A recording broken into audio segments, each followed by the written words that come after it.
Good evening. In compliance with Chapter 551 Open Meetings of the Texas Government Code, I call to order an information session of the Board of Trustees of the Austin Independent School District for Thursday, May 8th, 2025 at 6:01 p.m. A quorum of the board is physically present at Austin ISD Central Office to conduct this meeting. This meeting is being broadcast on cable channel 22 through Spectrum, Astound Broadband, and on channel 99 through AT&T Uverse. Closed captioning in English is available on these platforms for individuals who are deaf or hard of hearing. Welcome and thank you for joining us. Next is an opportunity for the public to share comments with the board. This time allows speakers to comment publicly on any topic of their choosing. And then after that, we're going to have a very brief executive session. We have time for up to 60 speakers. As a reminder, the district continues to provide time during regular voting meetings of the board to hear from the public about agenda items for consideration and vote. This is an opportunity for the board to take part in listening to our community. While we wish we could respond or provide feedback, we are required to limit our questions to requests for clarification or follow-up directly to the administration. Members of the public wishing to participate in the public comment portion of our meeting called a dedicated Austin ISD phone line in advance of the meeting to sign up to speak in person or to audio record their remarks. Tonight we have 6 people who signed up to speak in person, and we have 54 who left a recorded message. We will now move to in-person testimony. In order to provide as many opportunities for input as possible within a limited time period at this meeting, each speaker will be allotted 1 minute.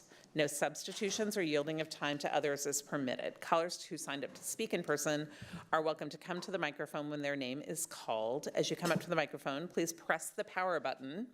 There's a device that will light up as you move through your 1 minute of allotted time. When the buzzer sounds, please make a final thought in 1 sentence. Again, we ask that whether you come to give a complaint or praise, that you reference any staff member by position or by abbreviated last name. We ask that all audience members, whether speaking or not, please show respect for others at all times. The Office of Translation and Interpretation provides a Spanish language translator for audience members who need assistance when addressing trustees or need assistance understanding comments made to trustees during public testimony. If translation is required, the speaker will be given twice the allotted time. If you need this service during other portions of the meeting, please speak with the interpreter, Victor Rodriguez. And Mr. Rodriguez, can you back there in the back? Thank you. And Mr. Rodriguez will repeat portions of this message in Spanish. Thank you. Ahora pasamos al testimonio público sobre los asuntos en la agenda consensuada. Los miembros del público que deseaban participar en la parte del testimonio público de nuestra junta llamaron a una línea telefónica del AISD dedicada para esto antes de la junta para inscribirse, para hablar en persona o para grabar sus comentarios en audio. Esta noche tenemos a 6 personas quienes se inscribieron para hablar en persona y tenemos a 54 quienes dejaron un mensaje grabado. Ahora pasaremos al testimonio en persona para dar tantas oportunidades de opinar como sea posible dentro de un periodo de tiempo limitado en esta junta. Se le dará 1 minuto a cada participante. No se permiten sustituciones ni cederles tiempo a otras personas. Las personas que llamaron para inscribirse para hablar en persona pueden venir al micrófono cuando escuchen su nombre. Cuando vengan al micrófono hay un dispositivo en el que se encenderá una luz a medida que pase 1 minuto. Cuando suene el timbre, concluyan su idea con una oración final. Nuevamente les pedimos que, ya sea que vengan a dar una queja o un elogio, mencionen al miembro del personal por su puesto o apellido abreviado. Les pedimos a todos los miembros de la audiencia, al público, que ya sea que estén hablando o no, por favor muestren respeto a los demás en todo momento. La Oficina de Traducción e Interpretación provee un intérprete del idioma español, su servidor, para los miembros de la audiencia que necesiten ayuda para dirigirse a los miembros de la mesa directiva o para entender los comentarios que hagan los miembros de la mesa directiva durante el testimonio público. Si se requiere interpretación, se le dará el doble del tiempo al participante. Si necesita este servicio durante estas otras partes de la Junta, por favor, hable con un servidor, Víctor Rodríguez. Gracias. Thank you. Our in-person speakers for tonight, I'll call 3 people to the microphone at once. First 3 are Addison McKenna, Minda Anderson, and Steve Swanson.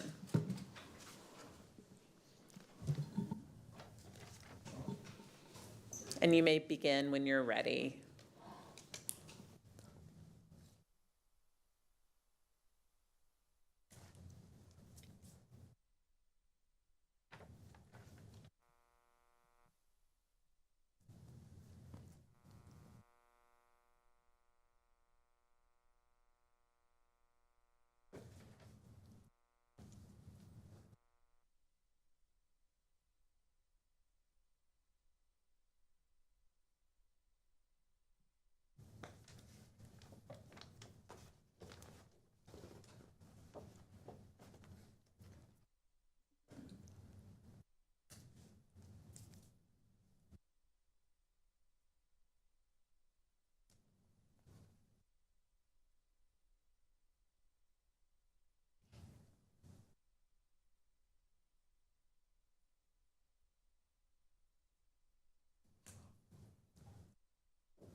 President Basil.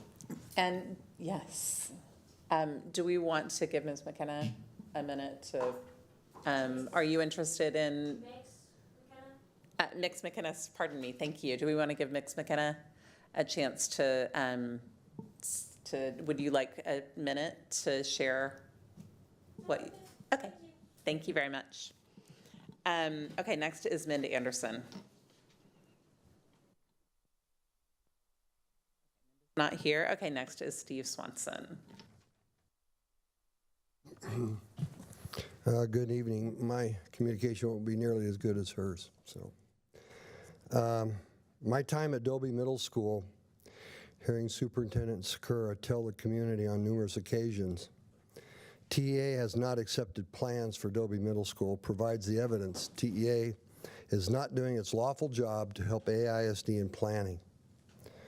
The board must take action to help AISD serve our students, hold TEA accountable. As you may know, the Texas Education Code states in section 11.002, the school districts have the primary responsibility for implementing the state's public system of public education. Additional sections in the code clearly describe the board's privilege and responsibility to hold TEA accountable, to serve our superintendent, staff, parents, and community in planning for and serving the needs of students before test scores matter. Please see the handout I shared with you. Also, the handouts previously shared with the board also provide more information regarding this. Thank you. Thank you. Our next three speakers, Alan Weeks, Cheryl Bradley, and Maria Rios.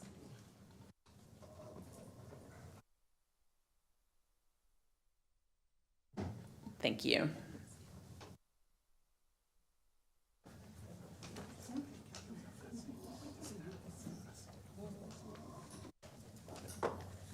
Good evening, everyone. I'm Cheryl Bradley, a former trustee, and I'm here to speak on something a little different from here, although I support the schools. You all have put a parking fee on graduations from Berger and the PAC. And I can't understand for the life of me why you would charge families and friends to come and see their students graduate. That is the most ridiculous thing I've ever heard of. That is an auspicious occasion. It's a major milestone and one this district should be proud of.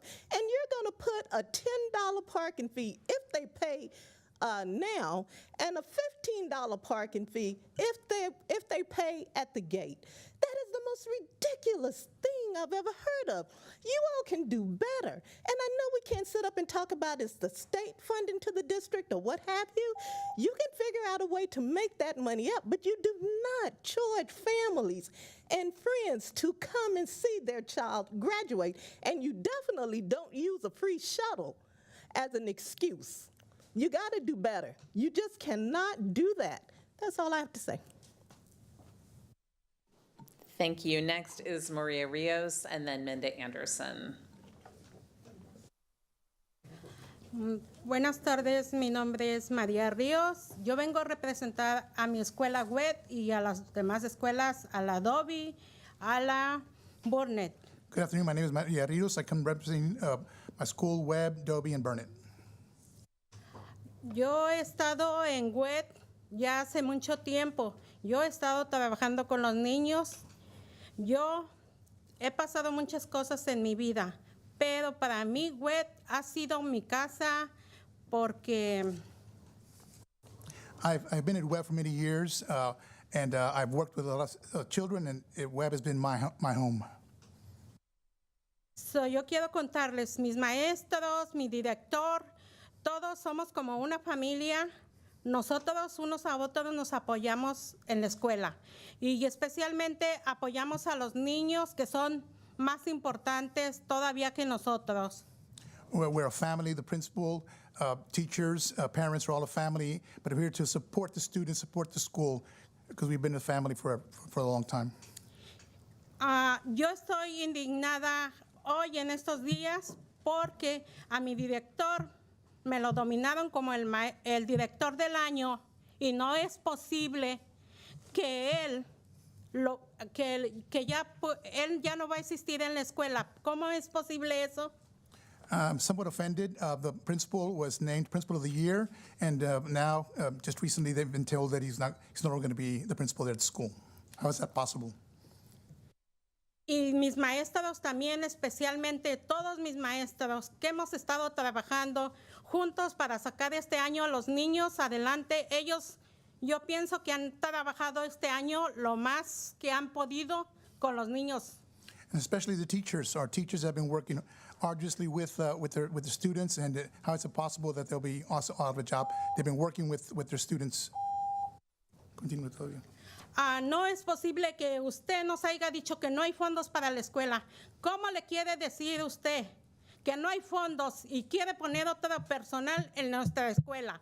En nuestra escuela, que es una comunidad que nosotros hemos estado luchando por los niños. How is it possible that they say that there's no funds for the school when you're going to bring another administration, you're going to pay for them? How is it possible? This is our school, and we're here for the students. Yo estoy ahorita peleando por mis niños. Yo no quiero que cierren mi escuela, no quiero que retiren a mis maestros, no quiero que retiren a mi director. I am fighting for my school. I don't want my principal to leave. I don't want the teachers to leave. I don't want the students to leave. Yo ahorita he estado un poco enferma, pero los niños son los que a mí me han levantado, me han hecho que yo crezca más, y para mí ellos son muy especiales. I've been somewhat ill lately, but it's the students who have picked me up. They're really special for me. They're the ones who actually are supporting or giving me this I guess, the support to come here. Yo espero que usted tenga un poco de conciencia en su cabeza y piense en los niños, piense en mis maestros. I'm asking you that you to think about our kids and think about our teachers. Y gracias por su apoyo. Necesitamos tiempo para los otros. Muchísimas gracias. Okay. Thank you. Next is Minda Anderson and Alan Weeks.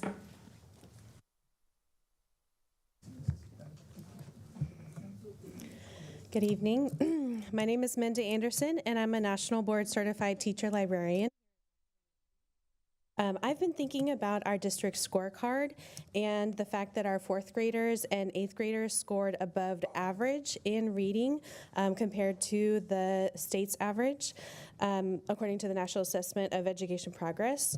And I know this is thanks in large part to the hard work of our reading teachers, but I also have to think some of it is thanks to the district support for our school libraries. As we know, Texas does not require or fund school librarians and library programs, unlike many other states. But Austin ISD chooses to prioritize our kids and success by funding certified librarians at every campus through budget crunches. And as we know, research shows that graduation rates, test scores, literacy rates are positively connected with having campus librarians. So we are seeing the results of your support for our kids in libraries. And I just have to add, I have been lucky enough to work with and collaborate with some district staff this semester on the future of school librarians in Austin ISD, and I am really excited about the future and the support for our kids. So thank y'all.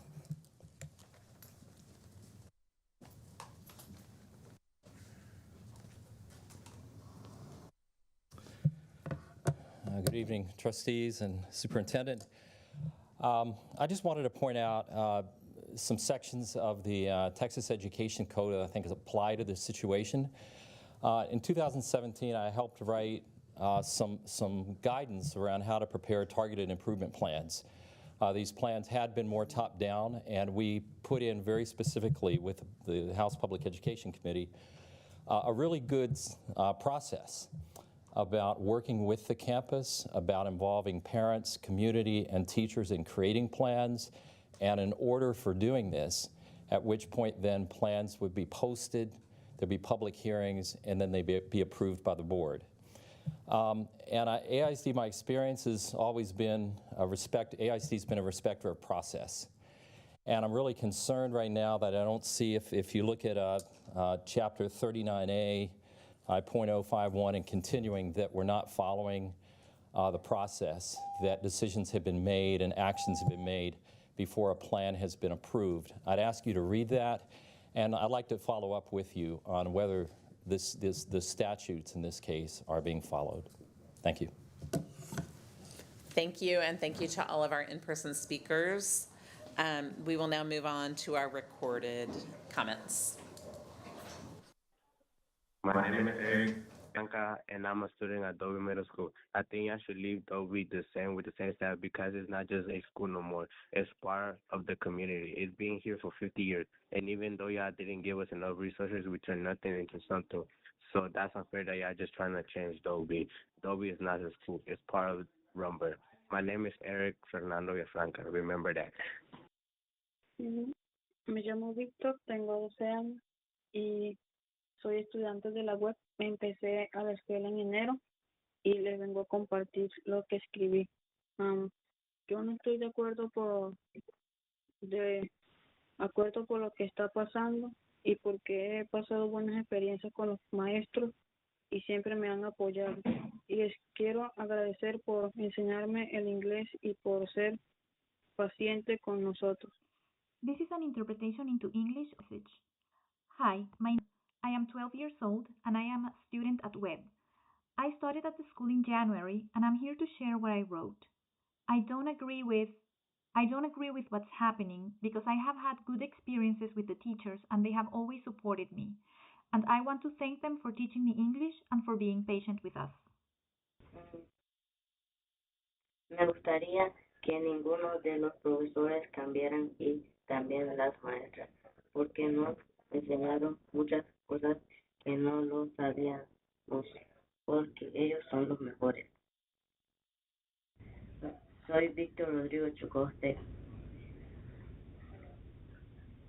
estudiante de web de ELDA.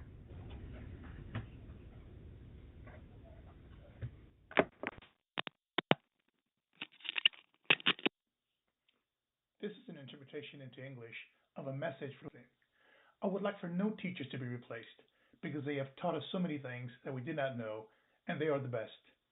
I am Víctor Rodrigo Chicostre, a web student of ETLA. ¿Cuelgo? Oh. Sí, okay, ya. Tengo que leer. Ok. Digo mi nombre. Hola, mi nombre es y soy estudiante de ELDA de 6 grado. Yo no estoy de acuerdo con el distrito porque yo con los maestros de ELDA he tenido buenos recuerdos con cada uno de los maestros y los extrañaré porque he tenido buenas experiencias con ellos. Espero que el siguiente año los vea. Silencio. This is an interpretation into English of a message from Hello, my name is Naidi, and I am an EDLA student, 6th grade, and I do not agree with the district because I have had great memories with the teachers from EDLA, with each and every one of them. I have had great experiences with them, and I hope to keep having them next year. Bueno, pues mi nombre es, yo soy de 6º grado de ELDA. Bueno, pues lo que yo voy a decir es sobre lo de los maestros. Bueno, yo no estoy de acuerdo con el distrito que quieren cambiar a los maestros.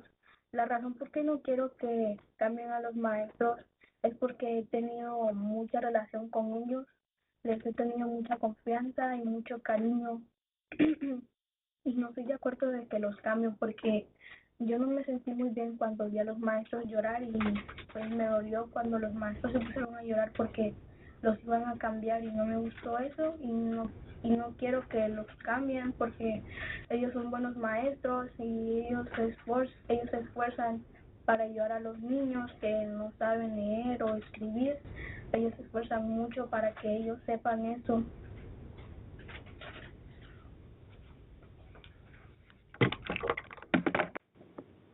Okay. Muy bien, bien hecho. Gracias por compartirte. This is an interpretation into English of a message from a 6th grade student from EDLA. And what I have to say is regarding our teachers. I do not agree with the district that wants to replace our teachers. The reason being is that I have a great relationship with them, and they are trustworthy, and I like them dearly. And I do not agree that they be replaced, because I did not feel too well when I saw teachers weep, and it hurts me when I saw them weep, and I do not want them replaced, and I did not like that, and I do not want them replaced because they are good teachers, and they make a lot of effort to help students who do not know how to read and write. They make a lot of effort in helping them learn. ¿Yo puedo? ¿Eres tú acá? ¿O tengo que escribir? Ok, hola, soy Fabiana y soy un estudiante de Web Middle School. Hoy todos en la escuela estábamos hablando sobre lo que está ocurriendo, que el siguiente año los profesores serán cambiados. Sobre esta situación yo me siento triste porque son todos los profesores que he conocido, además todos nosotros les tenemos mucha confianza. ¿Aquí? This is an interpretation into English from this message. I am a student at Webb Middle School. Today, everybody in the school was talking about what is happening. That next year the teachers will be changed. About this situation, I feel sad because they are all the teachers I have known. Besides, we all have a lot of confidence in them. Hi, my name is student for Web, and I don't know agree with what is happening with the district because I had a good experience with the teacher, especially those in Irda. It is no fair that they change the teacher because they have made efforts, and thank you for that. That is why I do not agree. Hello, I'm an 8th grade student at Adobe Middle School, and I think it's not fair what y'all decided with our school. Younger students may not feel comfortable at other schools, like, for example, like Westview schools. I have a younger sister in 6th grade, and she's talked to me about how she wouldn't feel comfortable going to any other school because she's made many friends, and it's way more convenient for my parents since it's the closest middle school that are in charter schools. Thank you. Hola, me llamo Pina Gutiérrez y soy un estudiante de Adobe Middle School. This is an interpretation into English of student Gutierrez. Hi, my name is and I'm a student at Dolby Middle School. Hello, my name is Ree, and I'm in 8th grade here at Dolby Middle School. The situation that is going on right now doesn't feel right to me. The teachers have no fault for all of this. They always care for us, and they always try to make this school better for us. We have after-school programs, band, mariachi, and even dance. If they take this away from us, what fun can we have? We have all of this because our teachers care about us. If we turn this into our charter school, what fun will we have? Thank you. Hey, I am an 8th grade student here at Dolby Middle School, and I just wanted to specify some things about why shouldn't Dolby turn into a charter school. Dolby is a very beautiful and unique school. What makes this school unique is that there's a lot of strong, intelligent minds and voices. And I also think the teachers and our admin are very nice and thoughtful to the students. They really care about us, so I hope you don't fire them because they are really helping us getting through everything while they're going through stuff as well. Buenos días, soy un estudiante de octavo grado de Toby Middle School. Quiero hablar sobre hablar sobre lo que está pasando en la escuela actualmente. Nosotros no solo somos unos grados de starter, somos una comunidad que hemos hecho amigos, los programas que hay después de escuela, que no son puntajes de exámenes, pero nos ayuda para nuestro futuro. La escuela no ocupa convertirse en una escuela autónoma, ocupamos que inviertan en nosotros, ocupamos más maestros, otra consejera, más materiales y que remodelen la escuela. Muchas gracias. This is an interpretation into English from an 8th grade student at Adobe Middle School. Good morning. I'm an 8th grade student at Adobe Middle School. I want to talk about what's currently happening at our school. We are not only representing STAR test grades, we are a community. We have made friends. The programs available after school. We are not test scores, but it helps us for our future. The school does not need to become a charter school. We need you to invest in us. We need more teachers, another counselor, and more materials, and to not move the school. Thank you. Student here at Adobe. Talk about why y'all shouldn't turn into a charter school. We're from the outside we look like a bad school, but for you have to get to know us or like make the final decision because y'all really don't know us. Y'all judge us just because of things that y'all see, the fights and stuff like that. And I think you couldn't do that. I think you should give us one more chance, so we can show you how good of a school we are. Not just because of our test scores. That doesn't. It matters, but not as much like that. Like yeah. And to the finest. And I don't like the fact that the West Side parents are talking bad and slandering our names around and saying that we're a dangerous hazard or we're like bad and that we're a safety concern. And I don't like that because we're really not that bad and you just got to get to know us. And thank you for your time. Bye. Buenos días, soy una estudiante de octavo grado de Dobby. Quiero dar mi opinión sobre lo que ha estado pasando últimamente en Dobby y con mucho respeto les digo que si se sienten con el derecho de exigirnos buenos puntajes o tener una buena calificación en el STAR, nosotros también, los estudiantes, tenemos el derecho de exigirles que inviertan en nuestra escuela, que en vez de cambiar la manera en la que se está dirigiendo, que mejor nos brinden su apoyo colaborando con maestros, consejeros y materiales para aprender con dignidad. No pedimos mucho, solamente pedimos que se nos escuche nuestra voz y que sean considerados con todos nosotros. Dobby es Dobby gracias a los directores y maestros. No necesitamos nuevos directores. Holloway, Walker y Miss López son los mejores directores y tienen la responsabilidad suficiente de dirigir una escuela como la nuestra. Gracias. This is an interpretation into English of a message. Good morning, I'm Evelyn Ponce, an 8th grade student from Dobie. I want to give my opinion of what's happening recently at Dobie. And with all due respect, I'll say that if you feel you have the right to demand good scores or good grades in the STAR tests, we too as students have the right to demand that you invest in our schools. Instead of replacing the way the school is being managed, that you provide support by collaborating with teachers, counselors, and materials to be used in teaching with dignity. We're not asking for much. We only ask that our voices be heard and that you be considerate with all of us. Dobie is Dobie thanks to the administrators and teachers. We do not need new administrators. Holloway, Walker, and Ms. Lopez are the best administrators, and they are responsible enough to manage a school such as ours. Hola, mi nombre es el programa de Elda. Yo estoy muy agradecida con la escuela secundaria web porque todos los maestros se han preocupado por todos y cada uno de los estudiantes del campus, porque siempre son muy amables y porque siempre nos enseñan cosas nuevas. Yo estoy muy agradecida con todos los maestros de Elda porque ellos me han enseñado muchas cosas nuevas como matemáticas, inglés, ciencias e historia. Estoy muy agradecida porque he logrado cosas que jamás pensé que iba a lograr y también porque en este año y en el pasado he ganado muchos reconocimientos. También estoy muy agradecida con todos los demás maestros, pero sobre todo estoy más que agradecida con Mr. Coyo, Miss Flores, Miss Maduro y Mr. Carson, porque gracias a ellos el campus mejoró mucho y todas sus grandes ideas han ayudado a crecer el campus y nos han enseñado que también podemos aprender con diversión. This is an interpretation into English of Hannah's message, and I'm in the EDNA program.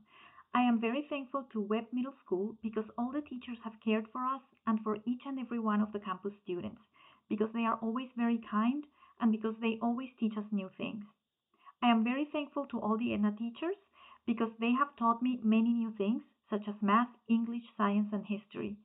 I am very thankful because I have accomplished things I never thought I would accomplish, and also because this year I have won many recognitions. I am also very thankful to all the other teachers, but mostly I am more than thankful to Mr. Coyle, Miss Flores, Miss Maduro, and Mr. Carson, because thanks to them the campus improved a lot, and all of their great ideas have helped elevate the campus, and they have taught us that we can also learn while having fun. Go, you read it. Hi, I'm a student at Dobie Middle School, and what is happening to my school is so unfair. We should be able to go to school without having to worry about the future of our school and the effect it has on all our teachers. Our teachers and admins have done all they could to help us with the little bits of materials and supplies the district gives us. Y'all like to belittle us and blame our teachers and admins and have all these stereotypes on Dobie, even though our school is not how y'all make it seem. There's many intelligent and smart kids that go there that y'all choose to make stereotypes on without even actually knowing them. If you choose to change it to a charter school, I can guarantee that there will be an increase of kids who drop out and extra. Dobie is a great school with great kids and teachers. I hope y'all can realize that. Soy Emily Sotero del programa de ELDA. Webb es una de las escuelas más lindas en cuestión a sus maestros y todos los que trabajan ahí. La institución hizo y hasta ahora hace muchos viajes muy divertidos. El año pasado yo fui a un viaje por parte de banda y fue una de las experiencias. Cuando hicimos examen, algunos nos llevaron al cine. Espero que con su apoyo podamos seguir teniendo sus viajes. En el programa de ELDA hay muchos maestros tan responsables. Mr. Yanis y Miss Mendek son maestros que se encargan de nuestro aprendizaje con la lengua. Son maestros de mucho respeto. He aprendido muchas cosas con ellos, bastantes reglas. Mr. Soto y Mr. Napoli son maestros de matemáticas. Con Mr. Napoli aprendí bastantes cosas. Me sirvieron mucho en Soto. En la clase de Soto he aprendido bastantes con las cosas que me siento que podría trabajar en algunas cosas que me gustan. Gracias a enseñarnos cada día cosas nuevas. Gracias a esos maestros todos los días hemos aprendido. Estamos muy agradecidos con todos los maestros. Mr. Coyo es uno de los mejores maestros de la institución. This is an interpretation into English message. I'm Emily Sotelo of the ELDAS program. Webb is one of the nicest schools in terms of its teachers and everyone who works there. The institution did and still does a lot of fun trips. Last year, I went on a band trip, and it was one of the experiences when we took the exam and some of us were taken to the movies. I hope that with your support we can continue to have those trips. In the program of ELDA, there are many teachers so responsible. These are teachers who are in charge of our language learning. They are teachers with a lot of respect. I have learned a lot of things with them. A lot of rules. They are teachers in math. With me, I learned a lot of things. They were very useful to me, and in Mito's class, I have learned a lot of things that I feel I could work on some things that I like. Thank you for teaching us new things every day. Thanks to those teachers every day that we have learned. We are very grateful to all teachers. Miss is one of the best teachers in the institution. Hello, my name has been 7 months. I'm doing this because it's crazy that the big teacher we leave because the teacher have too much to be fight because of school problem. Me siento orgulloso de mí mismo, de mis maestros, porque ellos me ayudaron cuando entré a esa escuela. Yo no sabía nada de inglés, lo estoy aprendiendo gracias a mis maestros. La principal de la escuela siempre está muy atenta. Toda la escuela está muy triste porque van a despedir a todos los maestros.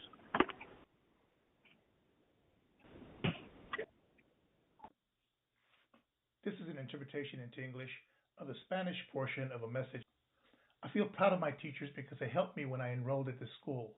I knew no English and I have been learning it thanks to my teachers. The school principal is always very helpful. The entire school is very sad because of all the teachers being fired. Hola, soy de Honduras, soy estudiante de Dobie y de mi parte no me gustaría que despidieran a los maestros porque ellos son muy buenas personas como Miss María y todos ellos son muy amables. Desde que llegué a esta escuela no me han tratado bien.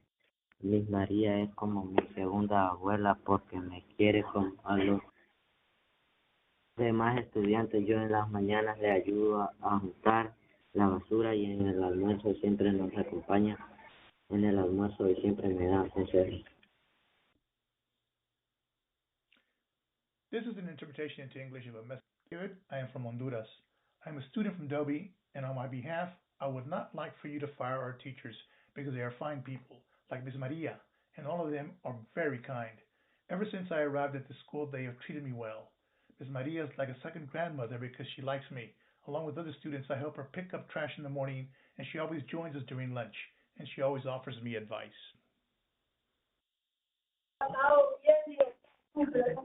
Hello, my name is I'm student of Dobie Middle School. In Dobie, everybody is learning the world united, but all that is thanks to the teacher. En Dobie no importa de qué país seas o qué lenguaje hables, en Dobie todos son iguales. En Dobie diario aprendes algo nuevo porque todos los maestros son amables. Hola, soy un estudiante de Dobie Middle School, uno de los estudiantes inmigrantes que hay en las clases de los maestros de Dobie, y no es posible que los vayan a reemplazar ya que ellos hacen todo lo posible por enseñarnos. También es posible que reemplacen a la señora María, ya que es como una abuelita para los estudiantes, ya que nos aconseja y nos apoya cuando lo necesitamos. Por esas razones sería una injusticia que reemplazaran a todos los trabajadores de Dobie. This is an interpretation into English message. Hi, I am a student at Dobie Middle School. I am one of the immigrant students in the classes of teachers at Dobie, and there is no way they will be replaced. since they do everything possible to teach us. It is also possible that Miss Maria will be replaced, but she is like a grandma to the students, since she gives us advice and supports us when we need it. Because of these reasons, it would be unfair to replace all the employees at Dobie. Hello, my name is Ella. I am an 8th grader, and I just have to say Dobie is a good school because we got good teachers and good admins, and we have after-school programs. You can turn Dobie into charter school because we have a good community. We have the right to continue this community, and Dobie is la mera pija. Hello, I am an 8th grade student at Dobie Middle School. My opinion on the board's choices they gave Dobie are ridiculous. I think the higher power wants browns and blacks to feel like an outcast since other schools say we are a safety hazard against others. I feel very offended about this, about that everyone is a person. Everyone has a meaning to them. We're not all different. We're literally the same person. The skin tone, it does not matter. We all do the same thing, whether it is different or not. We are all human. And I have the right to say this, and it's very ridiculous that we are a safety hazard because we are just children. Thank you. This is Sharon Bain, the parent of 2 AISD graduates. You have much on your plate, and yet there is much more to do for our kids. I urge you to use this painful crossroads as a chance to truly tear down the silos, and as many of you have already expressed, consider how your decisions now get us closer to the district we need. Who has been neglected for too long, and who needs us the most right now? How can we begin to repair the fractures of yesterday and pave the way for a better tomorrow? These may feel like existential questions, but it can be all too easy to pinball in chaos. You have tools to guide you, like the long-range plan. These decisions are not just about 3 middle schools or campus consolidations, but also about who we are and what we value. I encourage you to keep a truly equitable vision in mind. Thank you. Hi, my name is Miriam. I'm from the ELDA program where middle school is a school where many students have learned. I love the teachers care about the students, and Mr. Coyo is a principal who does everything to make sure the students are well and have fun. The counselors help the students a lot with whatever they need, and Ms. Maduro with Ms. Wash make sure the children don't fight and that they do well in everything and in their studies, and there are substitutes who help the teacher when they are absent from school.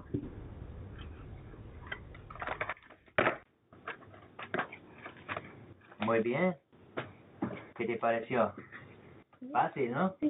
Yeah, okay. ¿Ya has acabado? ¿Cómo te sientes ahora que lo has hecho? Ahora sabes cómo. My name is Tracy Dunlap. I work as a teacher at Maplewood, and I'm a proud member of Education Austin. I'm calling about the turnaround plans for Dobie, Webb, and Burnett Middle Schools. We cannot allow these decisions to be made behind closed doors. All proposed cuts, reorganizations, and changes in pay structures must be brought to consultation first. Our workers' voices are not optional, they are essential. These are the people who keep our schools running and care for our students every single day. For the employees impacted by these changes, I urge you to treat them with the dignity and care they deserve. These people are not just numbers in a budget, they're members of our community. AISD must prioritize helping them find new positions they want before filling those roles elsewhere. Let's put people over policy. Finally, the community deserves honesty and transparency. We ask you to have an open and real conversation with us about all the options on the table. The stakes are too high for anything less. Please do what's right for our workers, for our schools, and for our community. Thank you. Good evening. My name is Emily Sharon, and I work as a teaching assistant at Patton Elementary. I'm also a proud member of Education Austin. I'm here tonight to ensure the turnaround plans for Dobie, Webb, and Burnett are not being pushed forward in the shadows. We will not stand for it. No backroom deals, no silent cuts, and no decisions made without us. Every proposed reorganization, every threat to pay or position must go through consultation. We are not asking for a favor. We're demanding the respect that every educator, staff member, community member, and student deserves. Our voices are not optional. Do not shuffle people around like budget lines. Treat those impacted with dignity and respect. Do what's right. Listen to us. Work with us. The time is now. Thank you, and happy Teacher Appreciation Week to all my hardworking colleagues. Hello, I'm Ika Fernandez, and I just wanted to let my opinion go with y'all that I don't appreciate how y'all guys post our web because our teachers work diligently to support us, because not all of the teachers have supported us the way before. Our school is not an F school. We don't believe our school is an F school. We can always improve. Our school was an F school beforehand, before our principal and the best assistant principals were here. I just wanted to let you know about my opinions and how this is very unfair to us and our staff. Thank you. Mi nombre es Martínez y tengo una niña en web. Y llamo para decirle que no quiero que cambien la administración de esta escuela. Ellos han estado trabajando bien con los niños y pues si lo cambian pues sería como comenzar de nuevo, no sé. Ahorita estamos muy contentos con la administración que está, los niños van muy bien y pues pediría que no los cambie.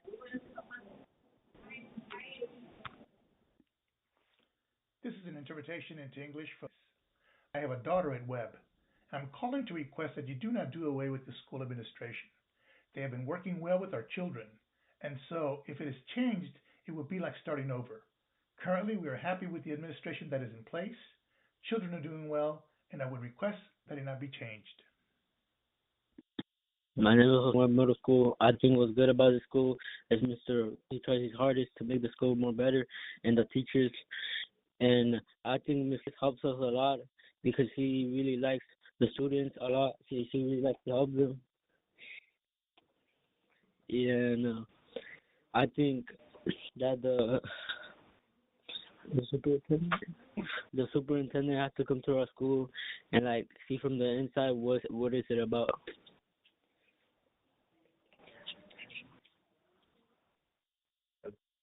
Hello, I'm from Webb Middle School. I think Webb should be open because it helps us a lot. Like for trumpet, we did a lot of concerts, and like at the end of the year, we're gonna go to a field trip of Austin Park's Pizza, and like means a lot because like he helps a lot. I didn't know how to play trumpet. He teach me a lot. Now I'm like a good student at trumpet, and I think it's a good principal because he did a lot of field trips. I went to a cave. There was like a lot of stuff that I didn't know about caves, and I see bats and all that. And I think the minister of Webb should keep this school open because it's a great school. Like our teachers help us like grow in our math and all that. And I think Webb should be open.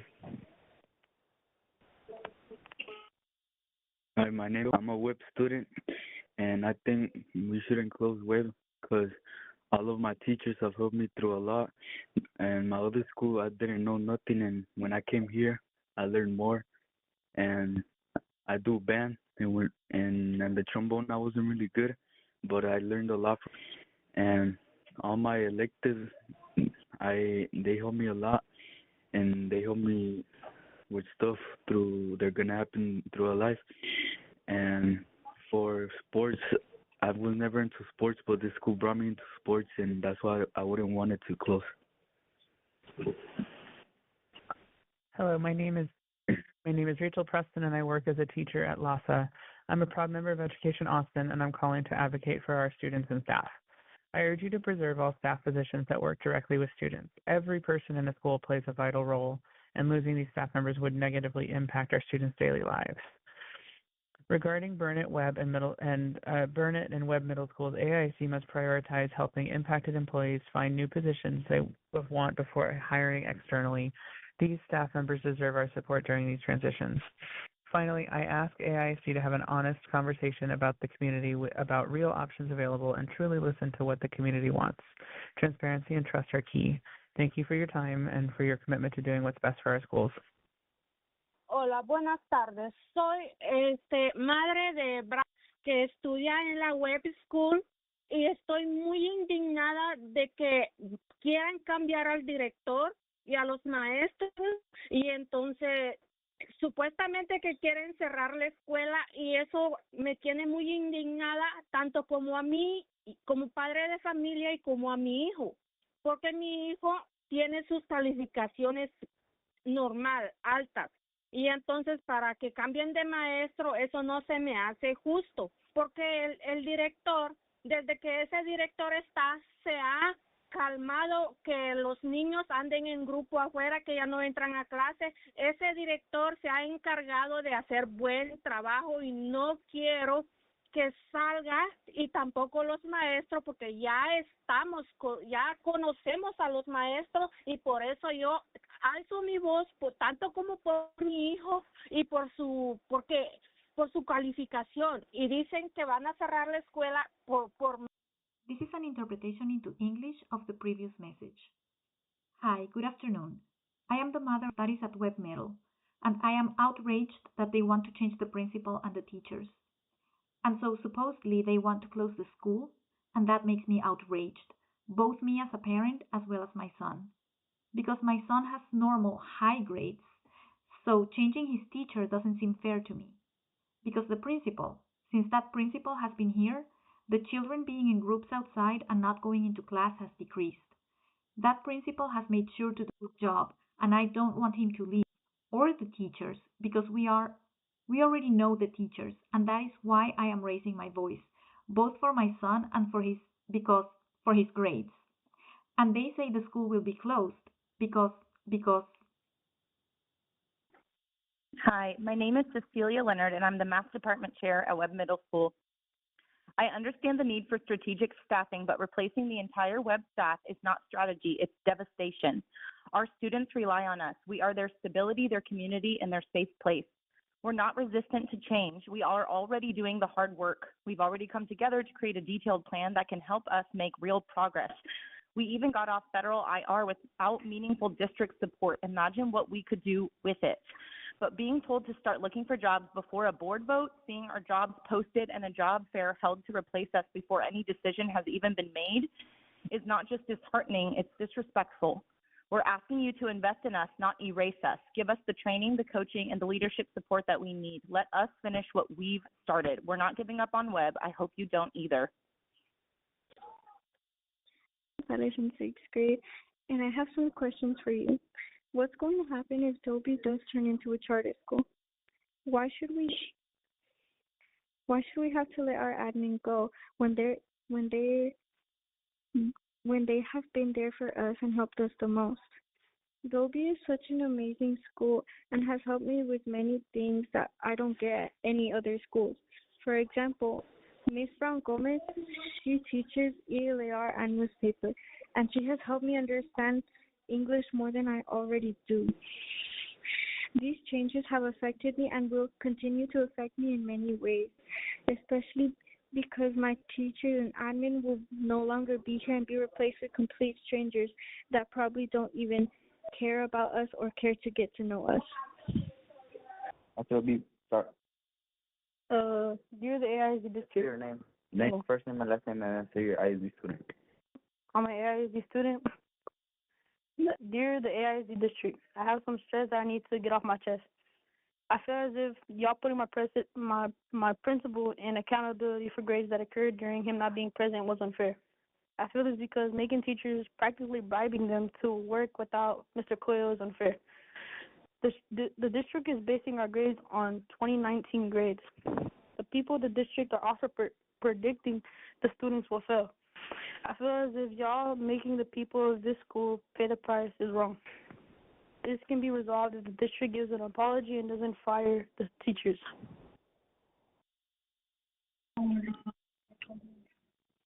I would like to talk about the district. I'm an ISD student. I would like to say that it's not fair for teachers getting bribed to let the principal go and the vice principals and everything, because y'all didn't have enough money to fund for fixing the rails or the walls or whatever. And then now that y'all have money for closing down the district and the school, it's unfair. could y'all have money to like buy the teacher with like $10,000 to $15,000 just to let the principal go, and that ain't fair, cause like the grades from 2019 were a different teachers and everything, and now we have new teachers helping us learn from different ways, and we show growth in math and everything, and we're showing growth, and the director doesn't want to understand that, and he just like saying bad stuff about us. If he wants to say bad stuff about us, he can like come to Web and see that teachers help us a lot. They teach us how to learn and everything, and that's all I want to say. Hi, my name is Dominique James. I'm a counselor at Webb Middle School. I was just giving a comment to stand behind my current principal, Mr. C. I was just coming through just to stand behind his outstanding work after 10 years of being in AISD, being at 3 different schools and in a few different positions. This is the only principal that I've seen run a STAR camp the way that he does on our campus. This is the only principal that I've seen that actually take classes because substitutes are not available. So I just want to shout him out with the outstanding work that he's doing at Webb Middle School and giving them a chance to show what this administration team can do, because this is the first year we're all here together. Thank you. And I want Webb to be able to keep all the teachers that work here hard at Webb Middle School. I am in 8th grade and been here for the full 3 years. We don't need new teachers. We need our school to at least be remodeled. The school has been the same since family members came here back in the day. My name is and I want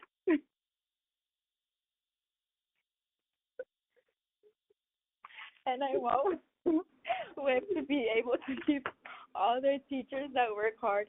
My teachers are nice and they're fun. They are patient with me whenever I'm struggling to do my work. Good afternoon, my name and I've been at Webb for 3 years, which makes me an 8th grader. And I want Webb to stay the same because I experienced a lot of good memories in the school with the staff, coaches, teachers, and all the admin. I'm just really disappointed because I won't ever get to see the joy and nostalgia at Webb because of how they'll take the original Webb away. Good afternoon. My name is, and I am an 8th grader that has been here since 8th grade. I feel really disappointed that all of the staff are going to get separated, and in my opinion, it's going to be awkward for all the new students to see random strangers. I want Webb Middle School to keep all of their staff because they make Webb Middle School feel like a safe place to be in and secure environment. In conclusion, Webb Middle School has the best teachers, admins, coaches, and principals. My name is and I want Webb to keep its principals and teachers. I am an 8th grader, and this is my first year here, and that there's no point of changing the teachers and principals.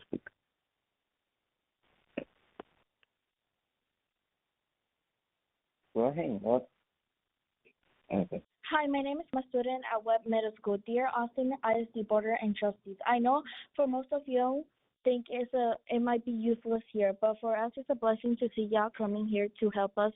As a representative of our student body and a Webb Student Council member, I just wanted to say this is important for our school and most of our dear teachers who has been helping us here all the way and will gladly continue to do it. I know for most of the 8th graders who have been coming here since they've been 6th graders, it's a school full of memories, and the teachers that have been here more than 5 years just wanted to say I love our school and the teachers of most of the Webb students just wanted to be heard just by our communities and Austin ISD. Thank you for listening to my voice there.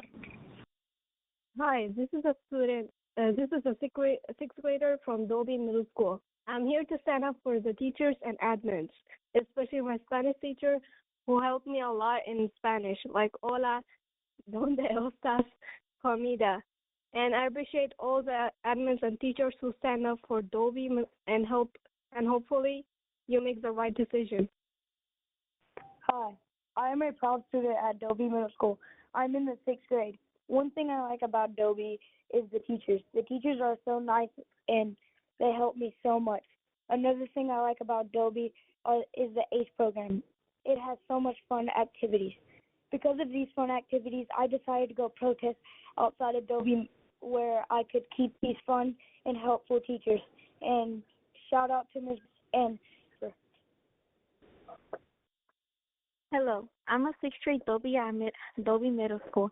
I am very upset with this turnaround plan due to not having enough time to turn it into a D-rated school. We don't have enough time because we frequently get new students from other countries, which means not doing so well on tests due to lack of English to their knowledge.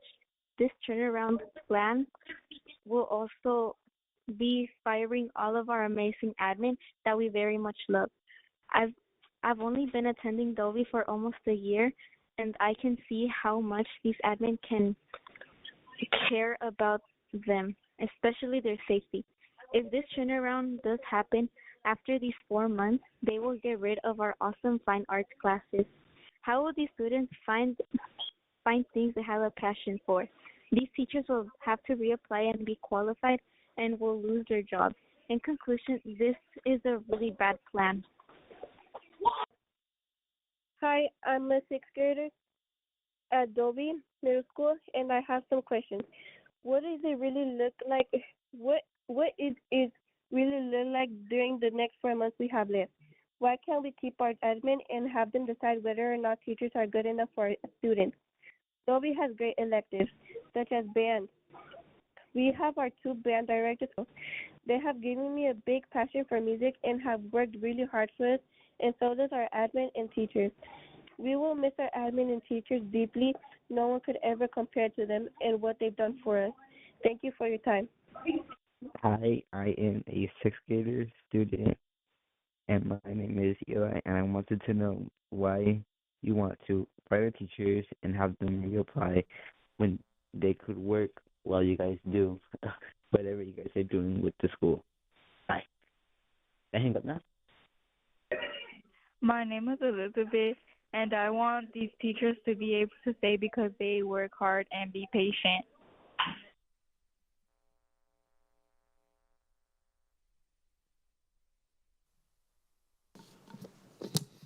Okay, this concludes our public comment. And before I ask trustees for questions, there's been a request to the administration, if you would be able to please translate Ms. McKenna's comment for us, that would be helpful to hear, and we would welcome an email if you prefer. But just to be sure we understand what's been said, we would welcome a translation later after the meeting. So thank you for that. And trustees, do we have any questions for the administration?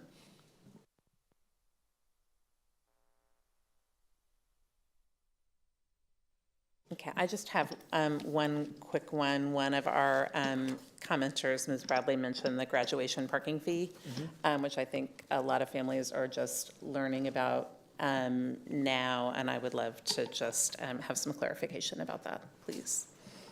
Sure. So this year we are introducing a parking fee for the graduations. As Ms. Bradley mentioned, it is $10 if to be paid earlier. If paid at the event, it's $15. We are offering free shuttles from all of our campuses, as well as graduates can park for free, and any staff that are part of the ceremony. One of the things that's just been a challenge for us is the increasing cost in security. It takes a tremendous amount of officer staff, parking staff to operate and support these graduations, and we've been able to make things work for quite some time, but we're at a point now where we've been reducing. We have made adjustments in the graduation itself. We've moved towards a modified kind of distribution of programs. We've looked at just different ways to just reduce the overall cost, and this is one opportunity that we identified that makes it consistent with other school districts around us. We were the only school district that didn't have a fee, and historically in Austin ISD it has been some time since we've been out of our central locations. The last time I think we were at the Irwin Center was probably 6 years ago or so. So that was the thought process behind it. We tried to balance it and give different options, but yes, that is something that we're moving towards. Okay, thank you for the clarification. Trustees, any additional questions? Trustee Hunter. Thank you. We have a bunch of students that have called in today, and we thank them. I'll always love the students who advocate for themselves. Some of them are very concerned about all of their teachers being fired and their school being turned into a charter. Can you help us understand what exactly is happening there? I know we're going to get more information on that tonight. It's like a... Yes, Trustee Hunter. The plan that we proposed or introduced to the trustees on Friday includes 3 restarts, one at Burnett, one at Webb, and one at Dobie. A restart includes having the campus remain at that location, meaning there are no moves. There are no moves to any other campuses, so our students would remain at those campuses. The restart does require an evaluation of staff, primarily in core instructional areas. And upon evaluation, those staff, if they meet a certain criteria, will be able to stay at that campus. I do want to make it very, very clear that that is focused on core instruction. So classified staff, including front office staff, teacher assistants, custodial staff, food service, all of those individuals, they will remain at the campus. There will not be an evaluation of any kind. As far as firing, I did hear that from a couple callers and students. We are not firing staff. Any transition that occurs will be overseen by Brandy Hosick, our Chief of Talent Strategy, and the hope is that those staff that are not eligible to remain at that campus can find another home at another campus in Austin ISD. Given our attrition rates just year over year, given our size, we feel very confident that every staff will be able to remain in Austin ISD. As far as the administration, it is an expectation from the agency that there is a leader that demonstrates or has demonstrated the ability to turn around a campus, taking it from a failing campus to one that breaks the accountability chain, which is a C or better. And it is challenging because our leaders, as great as they are, just don't have that experience the way it's defined by the agency. So yes, that hopefully that provides clarity. We will have a conversation later on today, this evening, but was that helpful, Trustee Hunter? Thank you. Thank you. Any additional questions? All right. Thank you, trustees. Thank you to all of our callers and people who came in person to comment. I just wanted to make one point because I did hear some students talk about fine arts and athletics. It is really important that we communicate as clearly as we can is that we support those programs. Those programs will reside. Those are positions that are not part of this evaluation process, again, because they're not core instruction. We've seen them blossom over the last couple of years, and this plan will fully support that continuing, just to be very, very clear. Thank you for that. All right, as a reminder, please feel free to share any general comments or questions with the board by email at trustees@austinisd.org. And before we start our scorecard discussions and information items, we will very briefly recess the open meeting to receive a short legal update. We're recessing at 7:06 p.m. and moving to executive session pursuant to Texas Government Code Sections 551.074, 551.072, 551.073, 551.087, 551.076, 551.0821, and 551.071. We will return to the open session to continue the meeting shortly. Thank you.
Hi, we will now reconvene our open meeting at 7:49 p.m.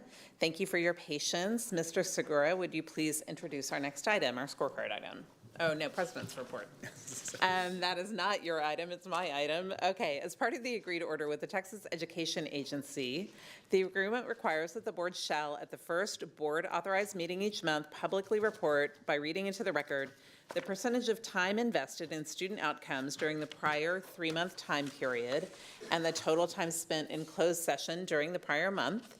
The February, March, and April 3-month average board meeting time spent on Lone Star Governance defined student outcomes and special education monitoring was 61.47%.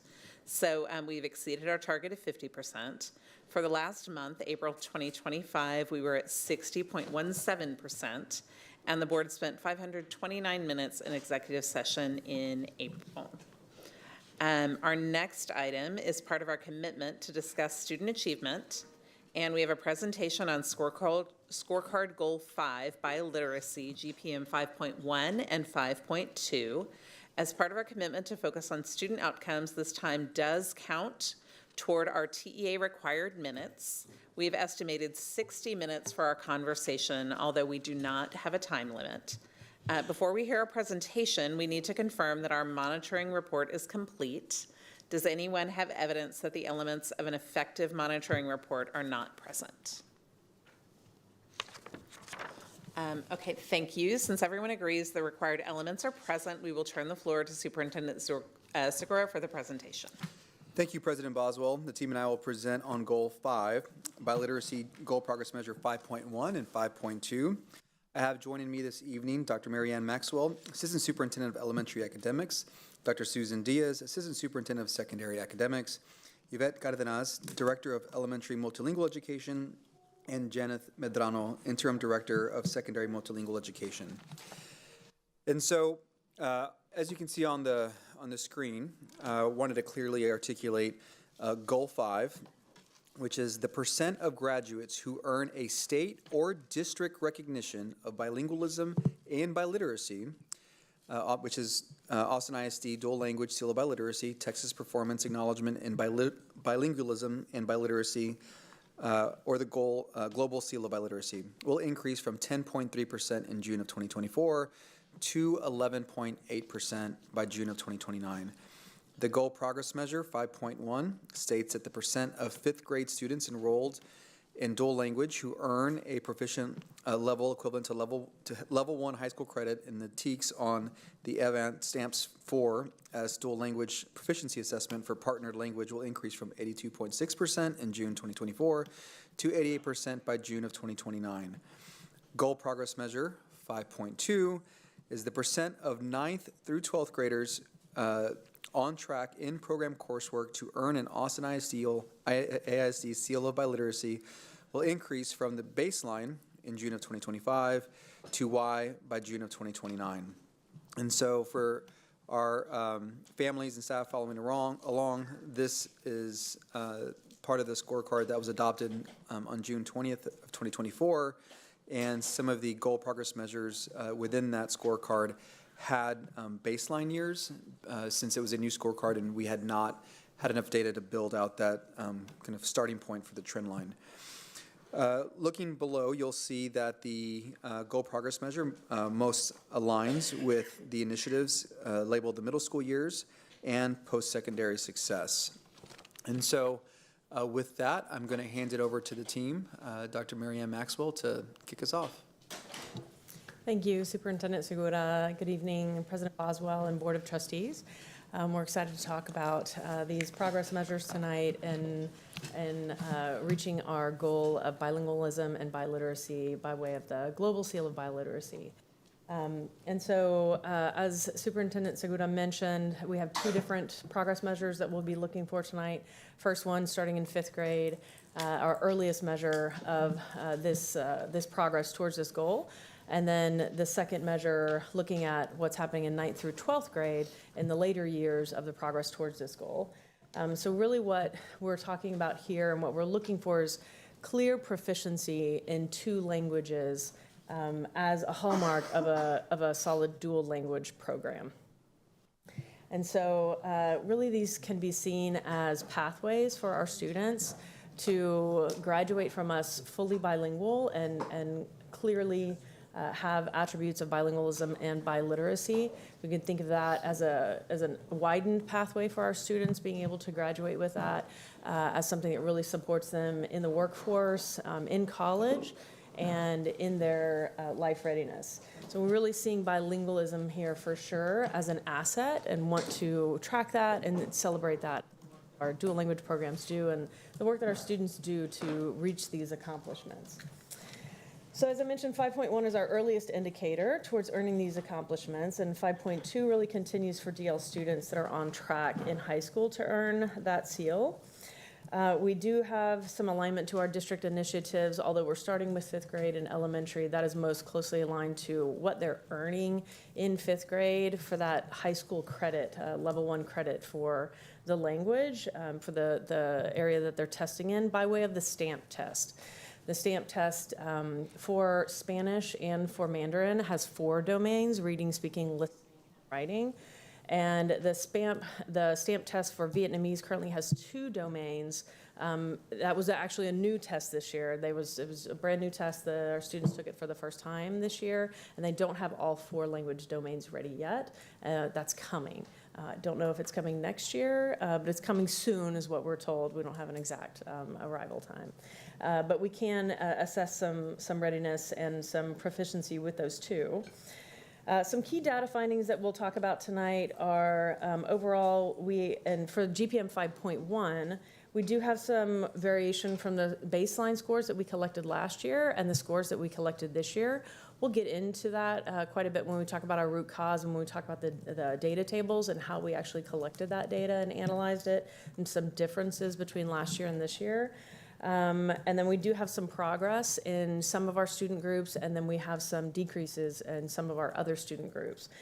Some of our student groups that had progress, African American and 2 or more student groups, also had low numbers, and so we can expect to see some variations. We've talked about this a little bit in some other progress measures. With the low numbers of students, with changes in students from year to year, we can expect to see more variation in their scores from year to year.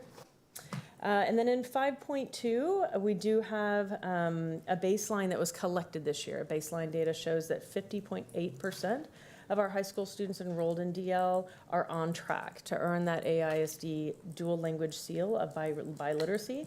There's a bit of a difference in the grade levels. We do see a dip in 10th and 11th grade, while we do see higher scores in 9th and 12th grades, and we'll get into the root causes for that a little bit more as we talk about that data.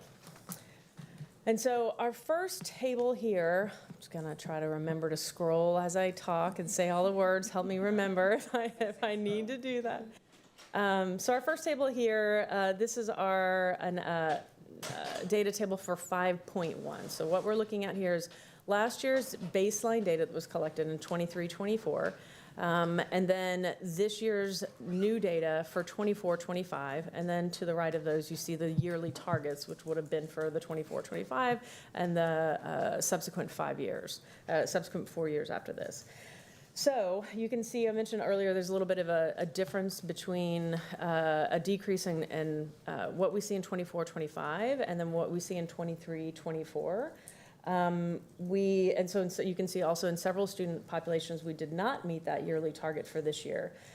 Some things that we don't have in the data table here, which really I'm just talking about tonight, which we can kind of explain a little more as well in root causes.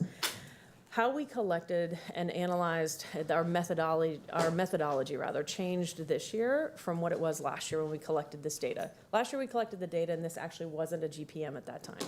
We had just started collecting the data. And so we had it readily available and thought, we'll use this as our baseline data. What we found this year in collecting the data, analyzing it, and looking at the difference in the methodologies was that we needed to change the methodology to more accurately reflect proficiency of the language. So let me explain a little bit why. Last year, for example, in our Spanish test, let's say there are 4 domains. What we found was the STAMP assessment platform would still give us a composite score, even if not all 4 of those domains were tested. So some of our, and we in the area that was most lacking in some scores was speaking. Sometimes the students were speaking, they weren't wearing headphones correctly, possibly they were mumbling, sometimes you couldn't quite hear it. And so either it was a very low score or there was no score at all. And so for other reasons, they may not have been able to participate in all 4 areas of the language assessment. But what STAMP did was it gave them a composite score anyway that was enough to say they would have earned proficiency, a level 1 proficiency in the language. This year, in looking at it, as the team began to look, there was a kind of change in the process and the personnel who was doing the analysis. We looked at that same data, but made the decision that it would be better, a more accurate and more rigorous reflection of proficiency in the language if we had all 4 domains. If 4 domains are available for the test, of course, two for Vietnamese. And so we thought that would be a better measure of language proficiency. What that does is, of course, change methodology from what we had thought would be our baseline year to what we have this year. And so what we would like to consider, and I can say I don't have that data tonight as part of this. We uploaded this a couple of weeks ago, our per board timelines when we upload documents. As you know, we had access that some time ago. But what we did was we started to run the numbers. We haven't had enough time to truly verify them, rerun them, make sure that we've got everything correct. We do actually see, for example, for all students, you see last year it was 82.6% that would have been proficient. If we reran last year's data with this year's methodology, it would have been 80.8%. So actually would have been a little lower that last year, if that makes sense, if we had used the same methodology, which is more rigorous. So there's a difference in the years, but that explains some of the difference in changing the methodology. What we did find, though, is that we still have the same increases in student populations and the same decreases in student populations. And it is still lower this year than it was last year overall. And so we think a lot of our data key takeaways do actually apply. They just are going to apply in a little bit different percentages, and some of the root causes still apply too. So keep that part of the presentation. It might be part of the questions later as we go through that a little bit. But we are looking at possibly moving this year's as a baseline since the methodology was changed, so that we can use the same methodology from here on out, which would probably affect yearly targets as well. And then I'll hand it over to Dr. Diaz for. Can you scroll to the next one? Oh, yes. Why, thank you. So we are in a baseline year collecting data, and just to remind everyone, the GPM 5.2 is going to measure the percentage of high school students in dual language programs who are on track to earn the AISD dual language seal of biliteracy. This year is going to serve as our baseline, and the data shows that 50.8% of students in grades 9 through 12 are currently on track. And you can see our different student populations.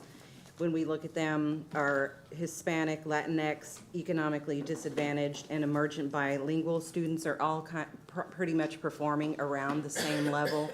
But where you're going to see the largest gap is going to be with our students receiving special education services. But again, this is the first year of data collection, and we'll use this to set the yearly targets from here until 28-29. Okay. So looking at 5.1, when we look at some of the key takeaways, as Dr. Maxwell had mentioned, there was an overall decrease in the all student category from this year to last year's baseline. And again, there was most progress in our group of Black African American students, and there was also progress in our group of 2 or more student group. However, we did see decreases in other student groups, such as our Asian group, economically disadvantaged group, emergent bilingual group, Hispanic Latino group, and special education. So we definitely have opportunities for growth, but we are also excited to have a platform to highlight the progress of developing 2 languages in the dual language program. All right, key takeaways for 5.2. So first, it's encouraging to have baseline data. This really confirms that we have a solid foundation and a meaningful opportunity for growth.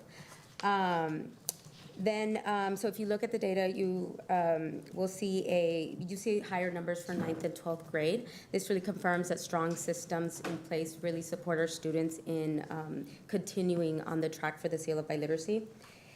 You see some drop-off in 10th and 11th grade, which reflects the increasing number of choices that students have once they're in high school. And then finally, our data shows that we are serving the students who benefit most from multilingual programming. And so now our challenge is to ensure that we are encouraging systems that allow them to complete the track and the requirements towards the seal of biliteracy.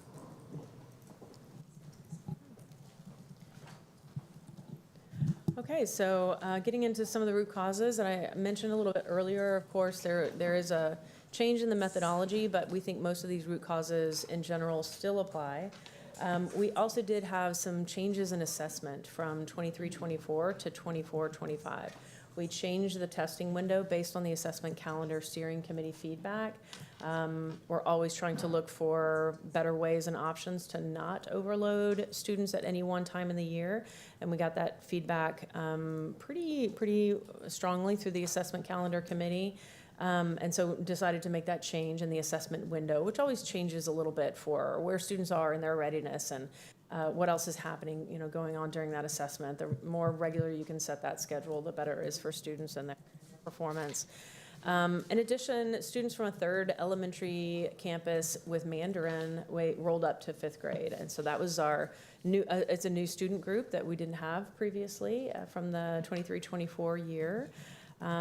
Again, this was the first time that any of our students in the Vietnamese dual language program tested. It was just those 2 language domains for STAMP with the writing and speaking. So that was a new test that didn't exist in the 23-24 data.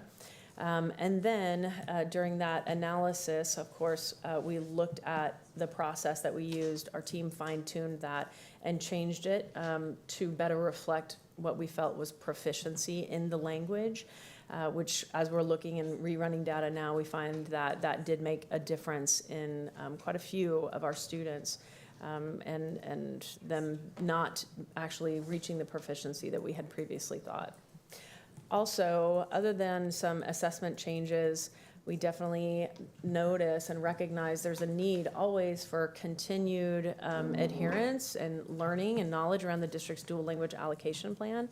Part of that plan, that plan is focused on when to teach in which language. And so it really delineates for teachers, if I'm teaching this particular content at this particular time, what language is the target language. And so that is what we use really to build its content-based language instruction. That is the thing that we use in English and in the partner language to really build rich vocabulary and build language. And so the adherence to that plan has definitely been a focus, which we did talk a lot about in CPM 3.2, which we'll also be addressing tonight.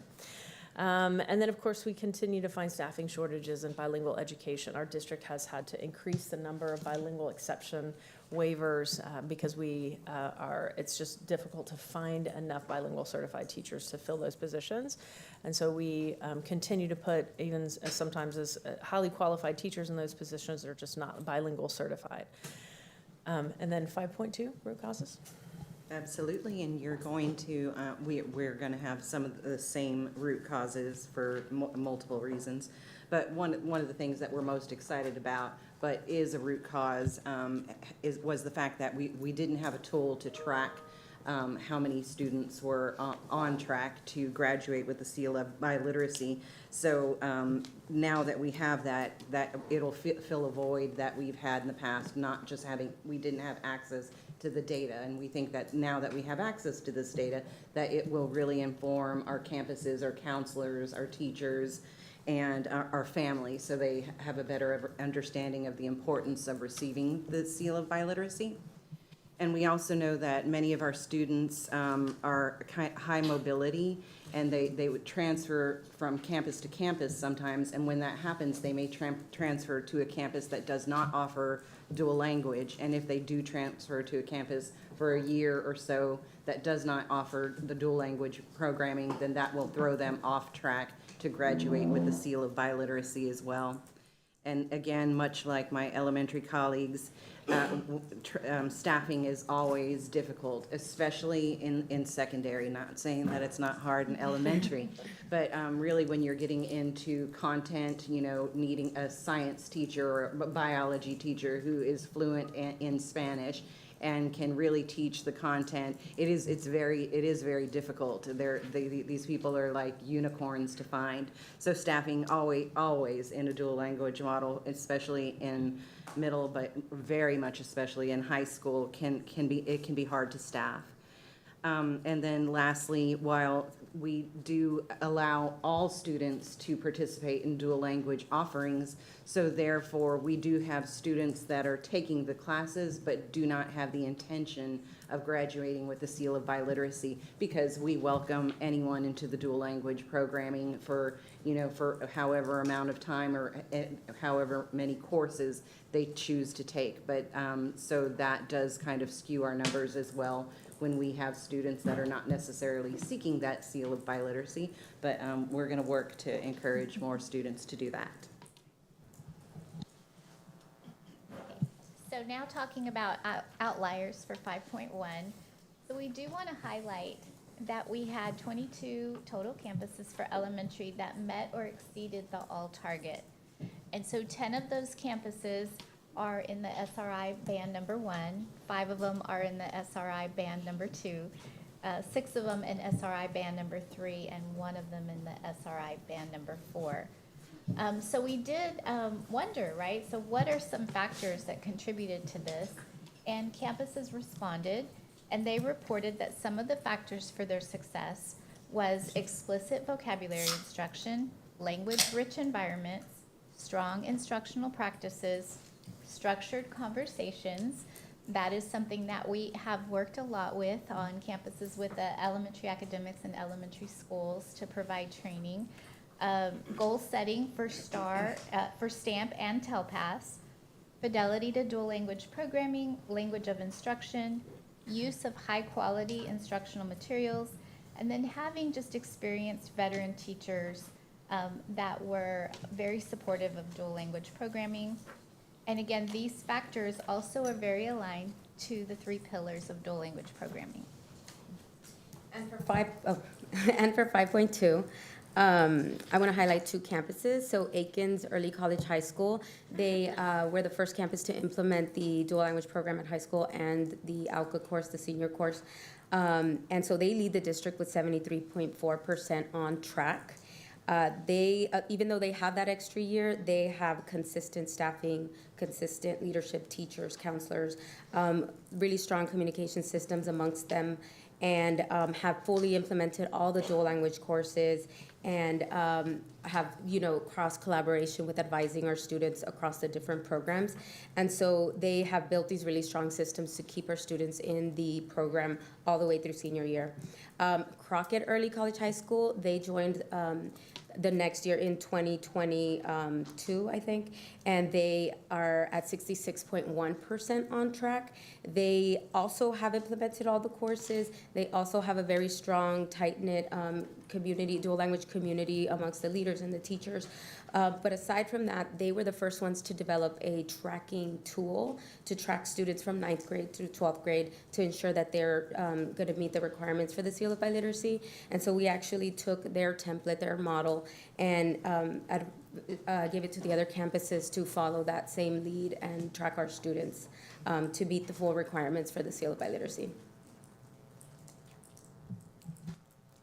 So with the progress of initiatives, well, it speaks to the work that's already underway for the 24-25 school year.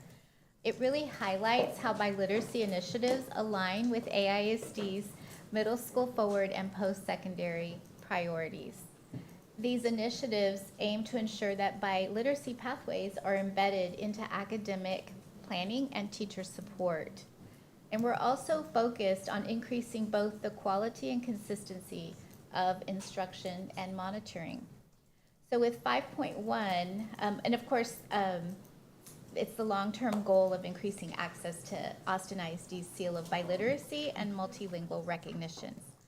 So for 5.1, the multilingual education team has partnered with the elementary STEM and humanities to provide that language and content allocation plan, to build that robust curriculum, dual language curriculum, and to build language proficiency in both English and Spanish. Multilingual education and STEM and humanities have also made significant purchases of Tier 1, Tier 2, and Tier 3 resources to support core and interventions. This year, campus administrators and multilingual education team members conducted walkthroughs at DL campuses using the dual language data collection tool, and we'll talk more about that on the constraint.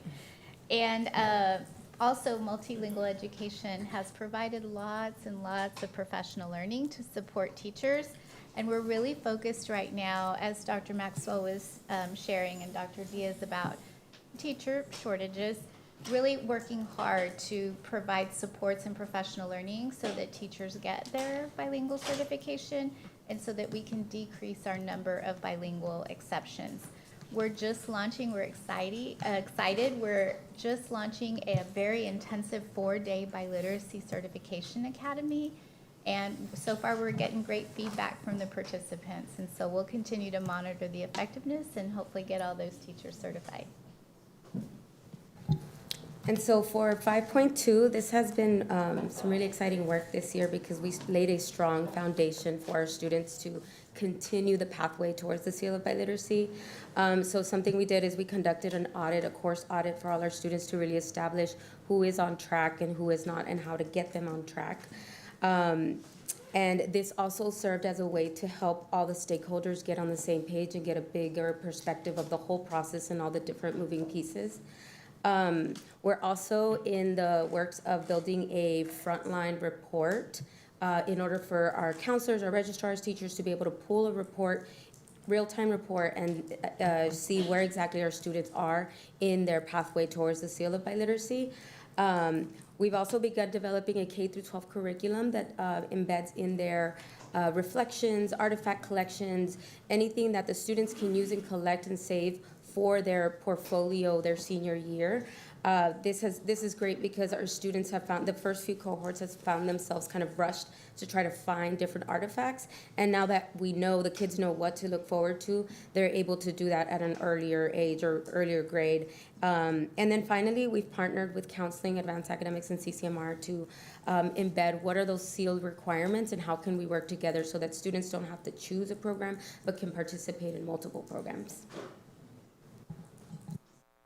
All right, so the plan forward, after the work that's been done so far, we know there are things that we can always improve and strengthen and really have some alignment with school leadership and everything that our teams are doing together. So Ms. Cardenas mentioned this a little bit about our teams working together. It's really not something that can just be done or owned by the Met Department. This is all of us. These are all of our kids. So although we're just focusing on actual language proficiency in the partner language, that happens because we have strong connections across our departments with our content areas, and they're learning quality content to learn language and build language through math, through language arts, through social studies, through science, for that really being able to get to a proficiency level.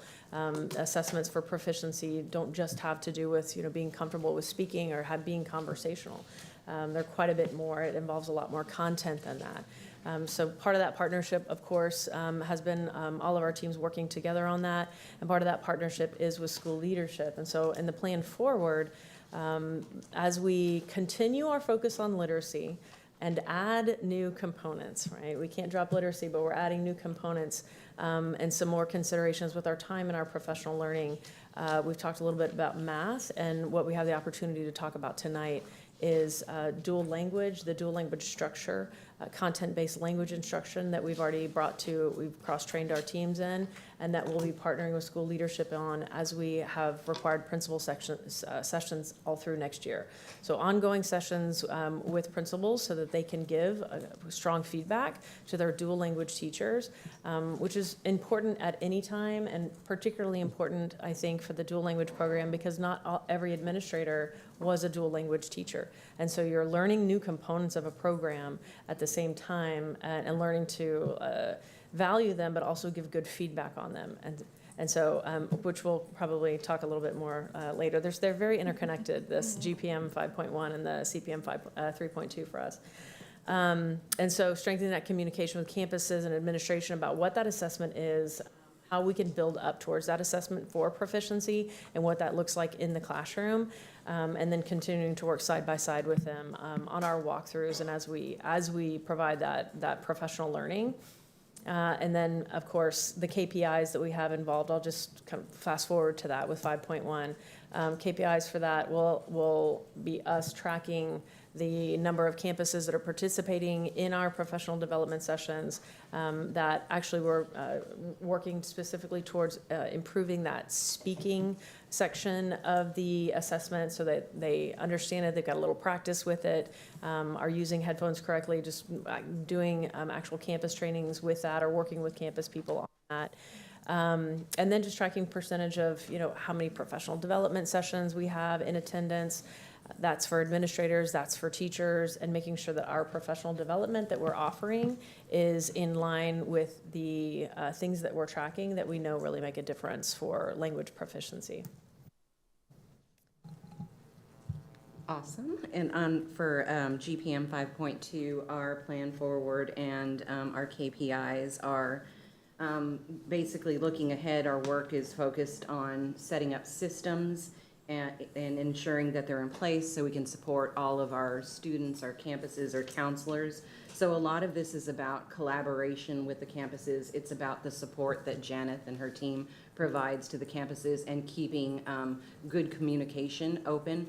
I'm very lucky to have her by my side tonight. She's been a lovely addition to our team because of how close she is with the campuses. So I think that that's very important in this plan moving forward. Again, as Janet mentioned, we're also launching a report in Frontline that will help the campuses track where their students are in as they progress through the seal of biliteracy. And we're also monitoring the retention rates because, again, as we mentioned earlier, we see that there's a few years when they're in high school that there are some dips. And so we have some wonderings about why that's occurring. So really closely monitoring why the kids in 10th and 11th grade have a dip for a while, and then why they rise up in 12th grade. And finally, we'll be providing training to teachers across high school to support students as they collect their artifacts and create their portfolios and reflect on them. And all of this work is aligned with the 3 pillars of dual language. So these steps we think will help us strengthen our pipeline, increase completion, and ensure that more of our students graduate with this really valuable recognition. And we are very grateful that so many of you all got to participate in the awards assembly because, that's when you really see the fruits of their labor all the way from, elementary to high school. So we look forward to any questions you may have about our presentation. Thank you. Thank you all so much for this. Really appreciate the look all the way through. So trustees, do we have any questions about this report? Trustee Hunter. Good evening. Thank you for the update, the monitoring report. Referring to slide 10, which outlines professional learning tied to biliteracy, and you may not have this number now, and that's fine. It can be provided later, Mr. Superintendent. What percentage of bilingual certified teachers have completed the foundational training aligned to the bilingual stipend?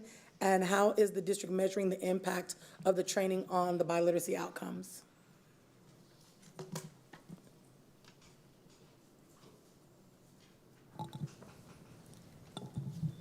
So thank you for asking that question. We did track last year's. We are putting together the data for this year. So we reported on some training for the November report that came out for last year. So we'll be collecting it also for this year to be able to report out. That is the foundational course for elementary. We're making that the elements of dual language. There are 7 components to the elements. That is the foundational training piece. One of those elements is that language of instruction as well. So we're going to talk about language of instruction a little bit later with the CPM. So if you need data now, I can provide that to you. But please know that it came out in November when we did for last year, and then we have that updated training also for this year. That's the foundational course. We also had administrators go through that training. Oh. Okay, and then just an additional question. I was on that same slide, you talked about 164 and 190. This is I guess I need some clarification. Are we saying that there are highly qualified teachers, meaning, I don't know, they're ESL certified or something, but they're not like what is it? I never get all the initials. BTLPT? Yes. Like, are we saying that's the deal?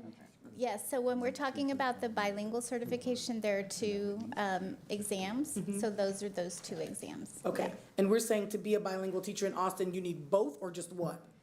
You need both. You need both. But right now, we have people who are highly qualified but do not have both. Correct. Okay, thank you. Correct. Jacob's going to say something. Yeah, trustees, I apologize. I do want to add some clarity to our GPMs while we're looking at these and how they're worded compared to what are the numbers that we're looking at. And so we understand that the language we're utilizing may not be clear on what the denominator is for each 5.1 and 5.2 for both of these items. We want to take the opportunity to discuss that with our multilingual team and our academics team to make sure that we are telling the true story of how these students are achieving and that it's aligned with what we originally discussed with the board. And so we're looking at how these items do say all students, but our denominator right now is looking at dual language students. And I think for 5.1, that makes a lot of sense because those are the students who are taking that test. But the language is written as all students. For 5.2, again, written as all students, but we were looking at the dual language students. So we just want to ensure that we are utilizing the correct language. So we will take that opportunity to discuss that and make sure that we share something with our community and our board on what we discover. It may be as simple as just ensuring that our goal language is telling the true story, or it may be for 5.2 needing to potentially adjust the denominator. And if that is the case, we'll make sure that we get updated numbers to our trustees. Thank you. I appreciate that and that clarity. And I know we're working with a new scorecard and some new measures and new baselines and a lot of things. So thank you for being really clear about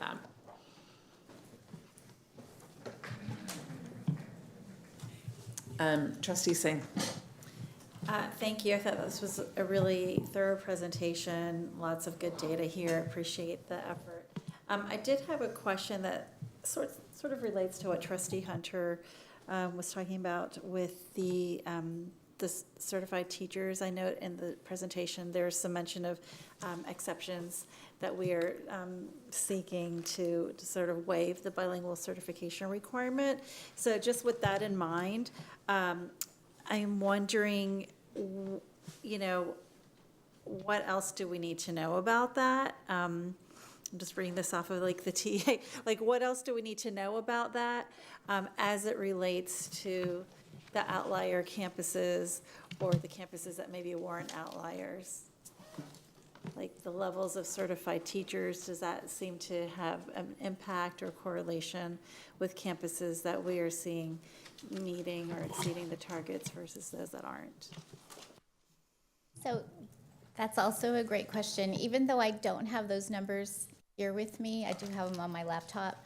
I will say that based on what I know, there are campuses in that SRI band 1 that met or exceeded the target that do have a higher number of exceptions also.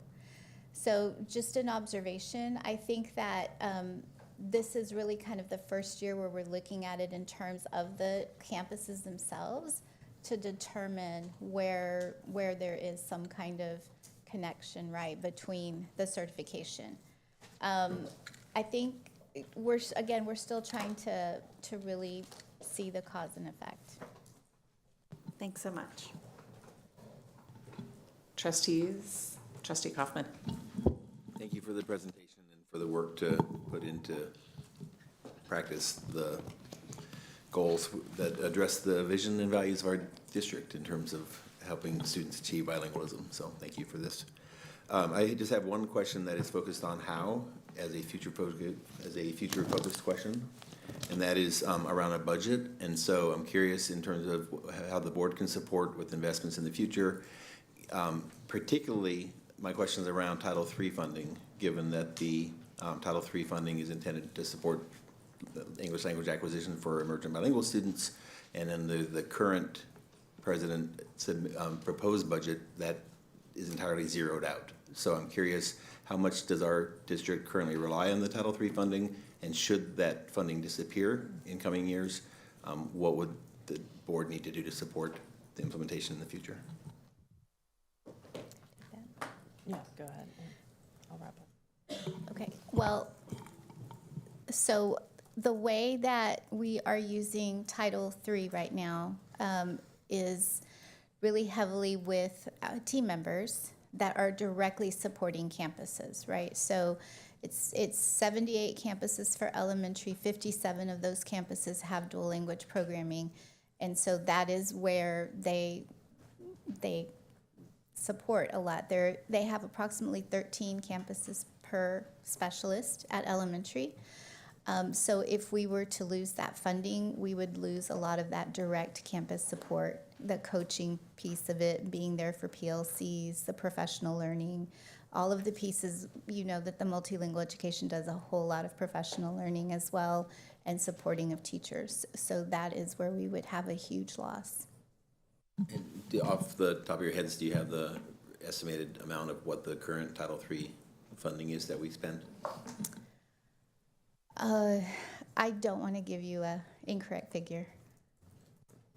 It's a substantial amount. It's a substantial amount. We can get that to you. And I mean, just in summary, I think the program was an $890 million program at the federal level that's zeroed out. And so I could only imagine that we'll have significant impact on language instruction. And I know that Ms. Cardenas was in a TEA presentation today about future BEA funding and immigration funding, and trying to, look forward at the differences between the two. So we're watching it closely, but I think we could expect to see an impact if that is passed, if that is accepted. Okay.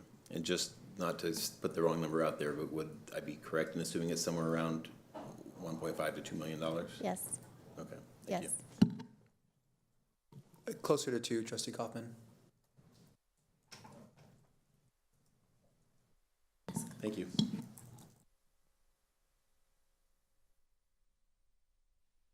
Trustee Quintana, yes.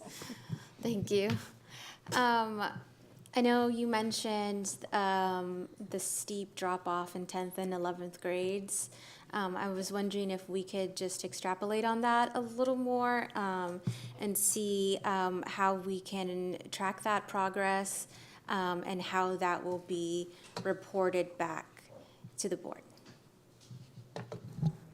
Thank you. So yes, we do see a dip, and it really aligns with how our students have more choices, and they really kind of focus in on where they want to go at 10th grade. So that is a big conversation we had during this audit. When we did the audit, we brought in all the campuses, and it was really helpful for them to see the importance of the students being in the 2 courses, being coded appropriately so that they're meeting this goal. And so as we had these conversations, they really saw the value in why we should track the students. And actually, for the several weeks after that, they were submitting to me like, hey, what about this tracker? What about these edits, and customizing it so it meets the needs of their campus. So they're definitely, I I'm hopeful that I'm going to see a lot of increase on that because they really understand the full picture now. But I also see the ERP frontline report as a tool that we can use to monitor that and see how we can correct any students that may not be on track, right? So that should really help inform us and the board as well in the moment, real-time data of where students are. Thank you, Trustee Hunter. I want to tag team on that question. So when we think about the strategies, like you said, you mentioned kids have more choices. So I guess really what I'm looking to find out is like, what are the systemic strategies around equitable advising, schedule flexibility, and academic planning so that they can persist through dual language to the biliteracy? So absolutely. Yes, well, the last thing we want to do is punish kids for wanting to engage in more programming, right? And so we've had several meetings with our CCMR team. That's the main program, the early college high school, where we see some scheduling conflicts because our pathway requires 2 courses per year, 8 total courses, right? And early college high school has a very structured requirement for their courses as well, especially when we're talking about 11th and 12th grade. And so we've had a lot of conversations on where we can find some overlap so that students don't have to choose. For example, one of them was that the students don't actually have to take Spanish or any foreign language at ACC. They can actually submit their AP exam scores that they took in 8th grade or whatever grade they take it, so that they don't have to take it. And so that creates some flexibility, right? So that was one strategy.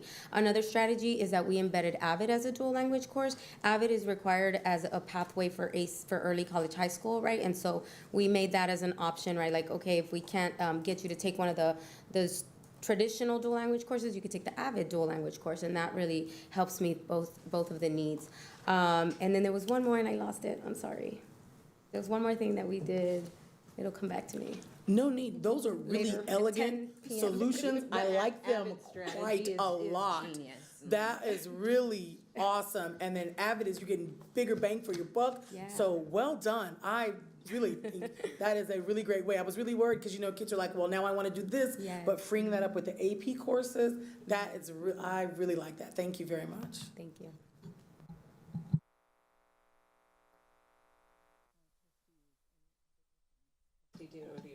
So I just had one more question about the mobility for the students moving campuses, and given what we know about the trends in our mobility with students, how are we looking at addressing that, or do we have projections on the overall effects that that's having to our dual language program?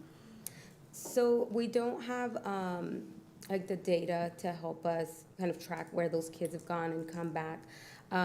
But with this new frontline report, we'll be able to pull that because it'll follow the students, right? So if they go to, let's say, McCallum, right, and they don't have those courses, but they did attend Navarro maybe in their like 9th grade, that'll follow them, and we'll be able to say like, oh wait, actually they're just missing 2 courses. Let's make sure they're in those 2 courses, or maybe they're missing 3. Let's stack on a 3rd one.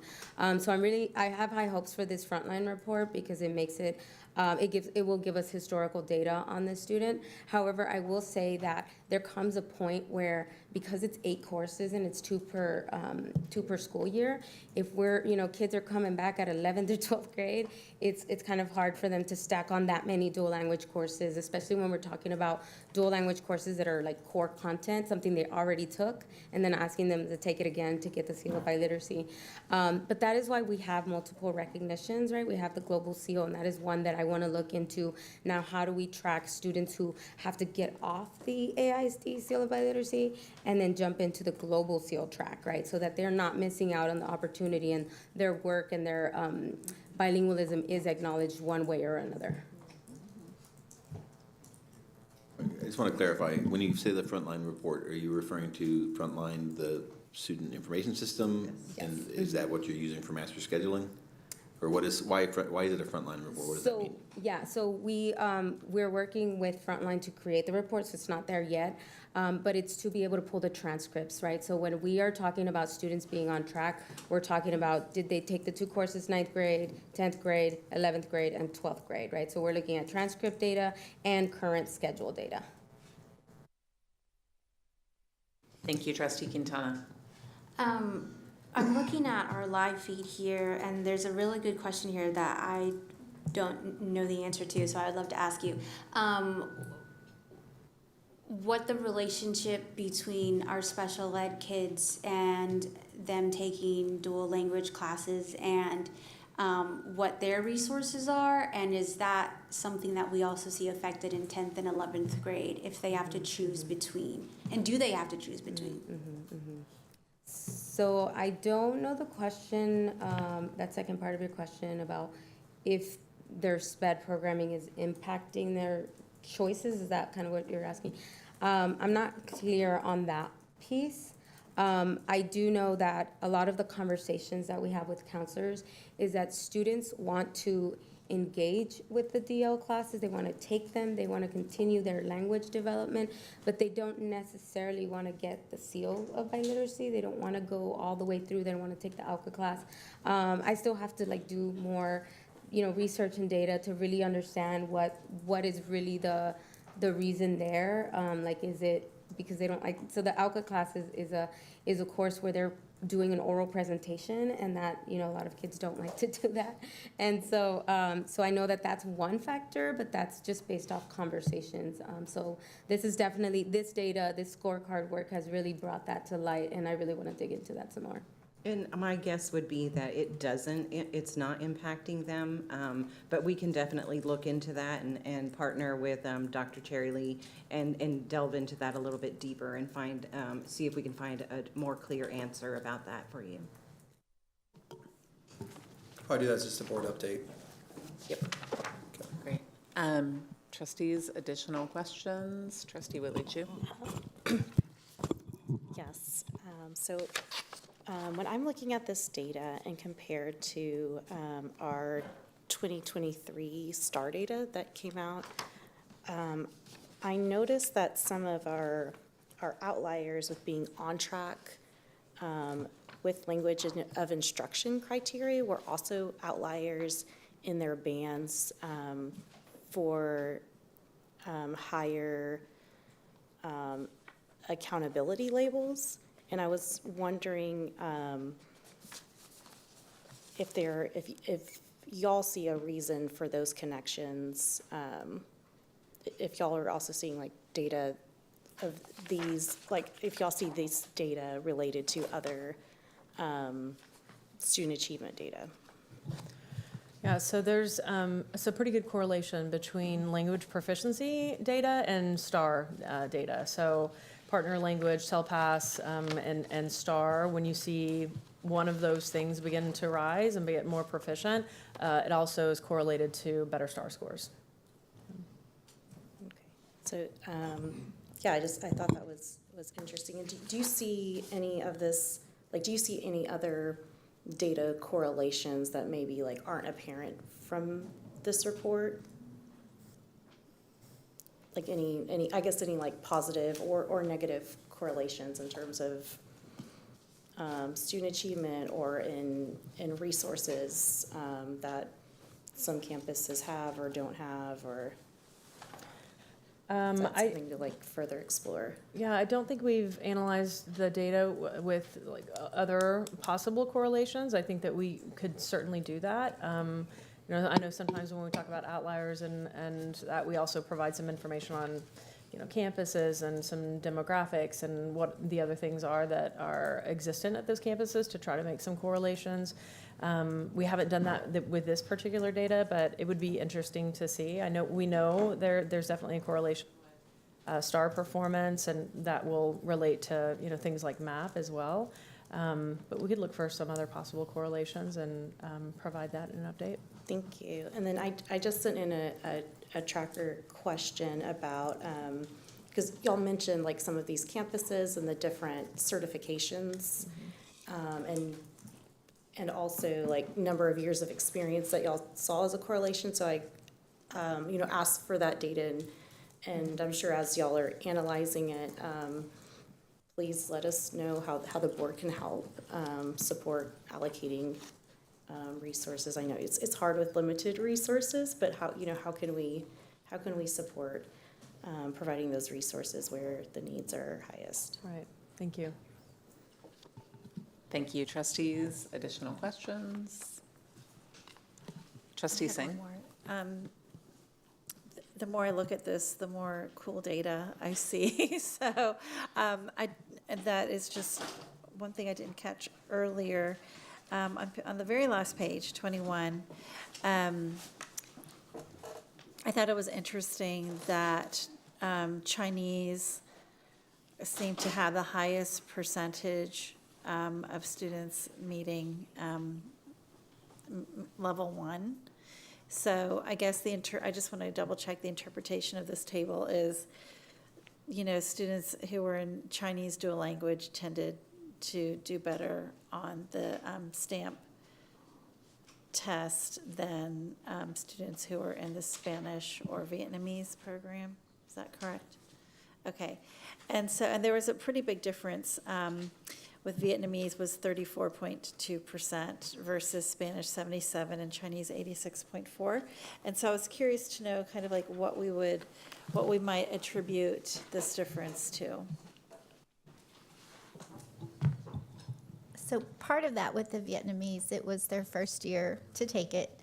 And there's only 2 domains for the Vietnamese test right now, and the other tests have 4 domains. So that's part of it. I do know that in talking with leadership at that campus, Summit Elementary, they are going to be working this summer on assessments and kind of having some monitoring pieces. So they're going to work on that part of it also to align and be better prepared for the STAMP when it's for fall of 2025. Thank you. Thank you. Trustee Gonzalez, any questions? Okay. All my questions have been answered. Thank you. Thank you. Anyone else? Okay, I have a couple. I'd love to go to slide 5, please. The table for GPM 5.1. Page 5 in our monitoring report. Yeah, thank you. Thank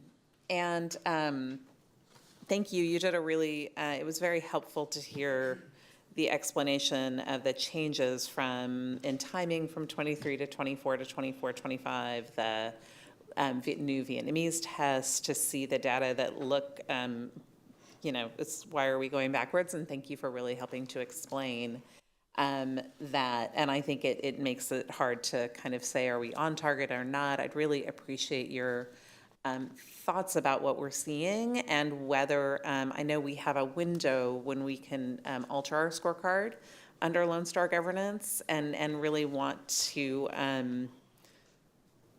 get your thoughts about, as we're planning kind of for our meetings coming up, about whether we want to reconsider the targets in light of the new baseline that's in the fall, to give us a more accurate picture of how our students are progressing, because that's really the goal of this.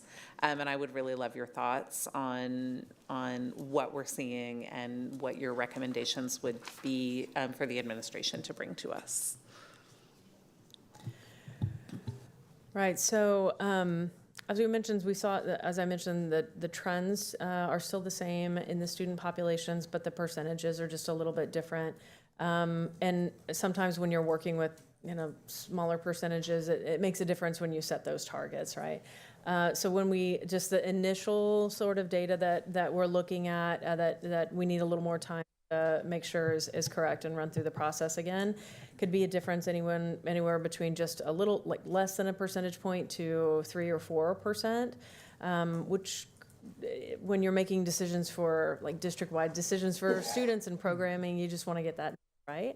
And so and then the methodology, right? When that changes, and the original targets were set on the original, that last year's baseline, we just want to make sure that the yearly targets from here on out are set on what we know we had as our methodology this year, what we consider the best measure of language proficiency, and then set appropriate targets for the year out. I'm not sure completely what the timeline is for us to change that. I think we could definitely do this within the next few weeks and have some stronger numbers, and then propose some new yearly targets that might not change necessarily too much, but it would give us just a different view and ensure that we are more steady in reaching our goal using that same methodology. That's exactly right. What I'd like the opportunity to do, because there are other scorecards, items as well that probably require, some refinement, given the methodology. That's why they're baseline years. As you pull data, you realize that the original baseline is not truly the baseline you should have had. The methodology has been updated and reflects really what we wanted the entire time. So what I'd love the opportunity to do is to get with Jacob Reach and provide a proposal back. I would love this to be in place before next year.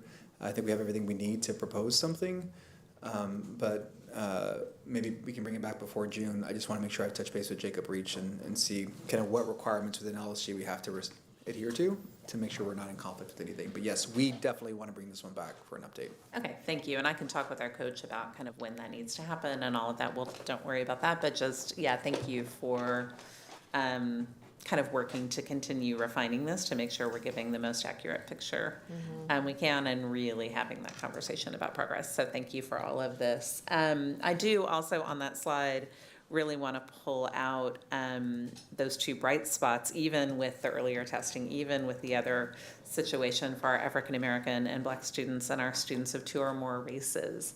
And just ask a little bit more about that. I know the total number is fairly small. I know a lot of work has been done to increase awareness and access for our African American students of our dual language programs, including from some community members who did a lot of really strong work on that. And I would just love to hear a little bit more about what we're seeing and how we can be supportive of that growth continuing. So one of the things that we're really focused on across the board is fidelity to implementation for all campuses. So the campuses that responded, that showed success, right, really pointed out some things, and it points that we're in the right direction for those campuses. So that's what we're really focused on, is just that implementation with fidelity across all of the 57 campuses and 59 programs. Thank you, and I appreciate hearing to Trustee Whitlucci's point that kind of good practices are good practices and they get good results. It's interesting to hear so much echoed. And Dr. Maxwell, did you have something to add? I just wanted to also just honor the efforts that have been made for African American students participating in our dual language programs, and an effort to really support our students that are participating and really focus on their success as well. Thank you for that. And then I have a question about, kind of how we can support and what we need to be aware of as we look ahead. With a shortage of teachers, and in the online questions that are posted on board docs for our community questions that were asked ahead of the meeting, you explain the shortage and the source of the shortage and the depth of the shortage, and that it's not an Austin shortage, it's an everywhere shortage. Given what we know about that, and I know we bring teachers from other countries, I know we do this in a lot of different ways. Given what we know, do you feel like the number of programs we have is sustainable? And what should we be thinking about making sure that we really are able to staff what we have and support what we have in thoughtful ways? Right, so in one of the questions that you discussed, we kind of looked at that answer, and exceptions, the number of exceptions has grown, and of course it is, right, it's a problem for us and for everyone. Some of the things that we are doing to manage that is really just aggressively recruit, yes.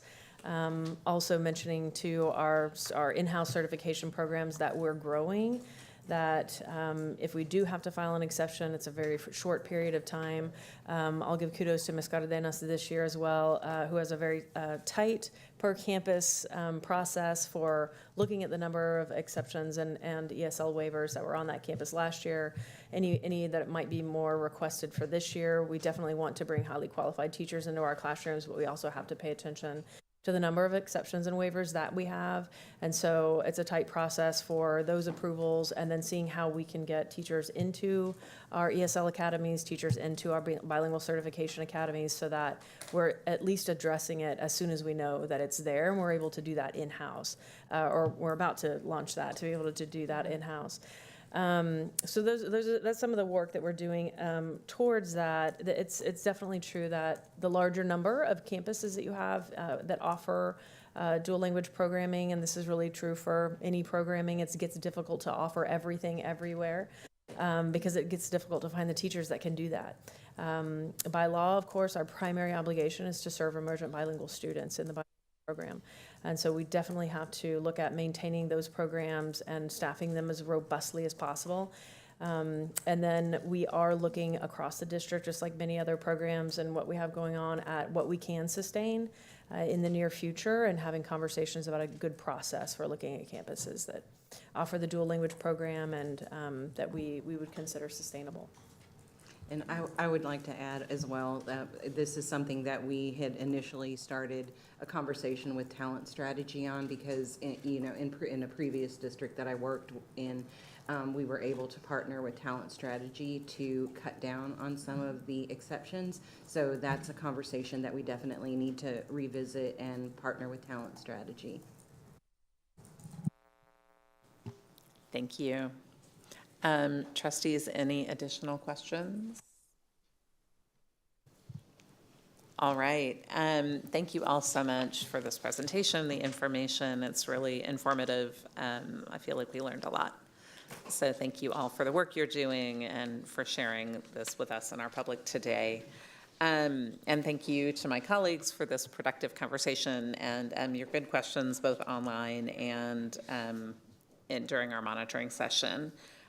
So now we must vote on whether or not we will accept this monitoring report.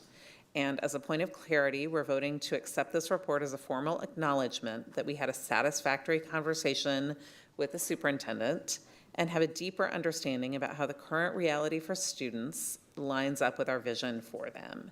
So at this point, I will entertain a motion to accept this monitoring report. I move to accept the monitoring report. Okay, thank you. Do we have a second? Second. Okay, thank you. Is there any discussion on this item? Okay, having a motion by Secretary Gonzalez and a second by Trustee Quintana to accept the monitoring report, all those in favor, please raise your right hand. And the motion passes by all those on the dais. Superintendent Segura, are you waiting, or I have a little more to say? And okay, about this, wanted to be sure. Okay, I saw your hand on the button. That's it, don't be sorry. Thank you, trustees, for taking part in shared commitment to students and student outcomes. And the next item on the agenda is the board monitoring report on constraint 3, historically marginalized groups, 3.2, dual language. So we have some companion reports here. The presentation has been recorded and is available to view in board docs through the link in the agenda item. As a constraint, this item does not count toward our student-focused time. We believe it's neutral, but yes. And we've scheduled 30 minutes for the discussion. We need to confirm that our monitoring report is complete. Does anyone have evidence that the elements of an effective monitoring report are not present? All right, since everyone agrees that the required elements are present, we will turn the floor over to Superintendent Segura. Thank you, President Boswell. I have joining me for this constraint, Dr. Marianne Maxwell, Assistant Superintendent of Elementary Academics, and Yvette Cardenas, Director of Elementary Multilingual Education. And as you just mentioned, we do have a presentation that's been uploaded to board docs, where the team here takes everybody viewing through the presentation. But for completeness purposes, I do want to read the constraint, which states, Constraint 3, the superintendent shall not allow practices that lead to academic disparities within specific student populations, including African American students, emergent bilingual students, student receiving special education services. And the constraint progress measure, 3.2, states that the number of campuses scoring on track in the language of instruction domain of the locally developed dual language data collection tool rubric during walkthroughs will increase from baseline in June 2025 to Y in June of 2029. And so the team here is available to answer any questions that our trustees may have. Trustee Hunter. Thank you. This will be addressing collaboration gaps and observation. So the report indicates a consistent pattern of higher walkthrough scores from campus administrators compared to those from the multilingual team. What is the district's strategy to address these collaboration gaps and ensure reliable, aligned evaluation of dual language implementation across campuses? Yes, thank you for the question. Specifically as part of this GPM isn't part of the data that's involved, but we wanted to report that data as part of addressing our root causes and seeing some of the takeaways and how we might address that in the future. So as with any, I think, walkthrough tool, it does take some time for calibration to really gel and for everyone to fully understand what the elements are on that walkthrough tool. The dual language data collection tool measures more than that, but specifically for this, we were just looking at language of instruction, which has those 3 different elements in it, and which you can see in one of the appendices. And we consider it a very powerful piece of dual language instruction. I talked about it a little bit earlier, but it seems like a simple thing, but it's actually a difficult thing to accomplish through all hours of the day in, day out. And a lot of times teachers too, and I certainly was a teacher that did this myself in an effort to make sure that the student understands what's happening. Sometimes, even though you're in the second language, you're in the target language, you revert to what the student is comfortable with because you want the student to understand what's happening. And so that happens, and there are a few other things and markers that, if you're just not in the practice of, are difficult to accomplish all day long. And so it's a simple but difficult, but it's impactful because that is truly how you build rich language and proficiency by continuing to teach and increase and have strong levels of content and expect academic vocabulary and really build that vocabulary of students in either the partner language or English. So it's a very powerful piece. And knowing that we were going to be looking at it so closely and that we had initial training on the data collection tool, but not really enough to feel like we were setting everyone up for success and everyone was very proficient on all of the pieces in that walkthrough tool. We did 2 sets of walkthroughs, and also administrators were doing lots of other walkthroughs with MTSS and everything else that was happening. And so knowing that where there were certain areas we definitely had to focus on, but we needed to make sure that this started well and that we had some good data. The administrators did it in the fall, and then the MET team went through every dual language classroom as well in the spring. So it wasn't just a sampling, it was every single classroom that the administrators had walked through in the fall so that we could begin to see and not just perform a calibration session, but really see whether or not our scores matched if we were both looking for the same thing. The MET team also did an additional calibration among their team before they went out and conducted the walkthroughs in the spring so that they felt that they were strong on what they were looking for. As anything, when you start and you're not familiar with all the components, you're going to see different things in the classroom when you go through. And it's different times as well. I may walk through a teacher's classroom and see every bit of it on a Tuesday, walk back through on a Thursday and see none of it because it's not, especially when it's first being implemented and monitored with fidelity, it's not necessarily something that is a consistent practice all the time. And so it could be that they went through the same classrooms and saw something different on a different day as well.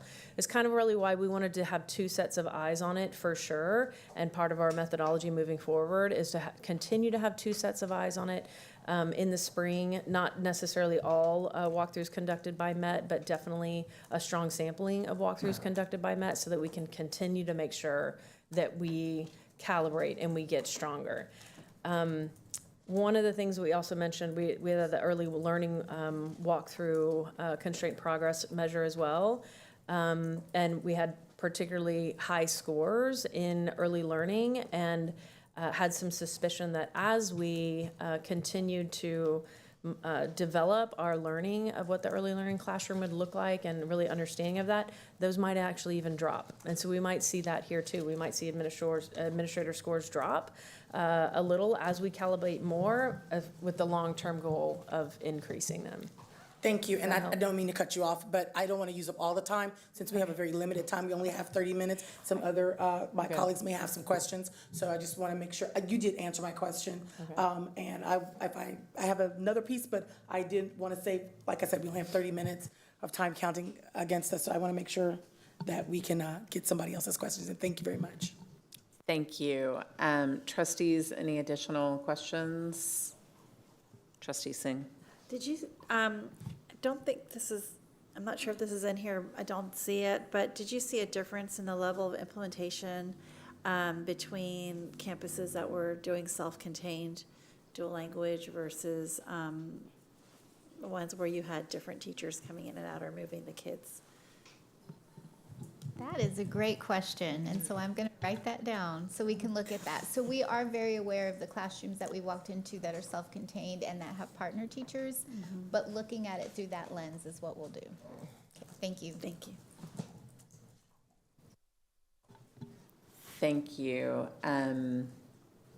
Trustees, any other questions? Mine have been asked and answered. Mine have been asked and answered. Trustee Kaufman? My questions that would be approved as an LSG question have been asked and answered. I have others that I'll pose in written questions. Yeah, Trustee Singh took my question. Thank you. All right. Just one comment before we close.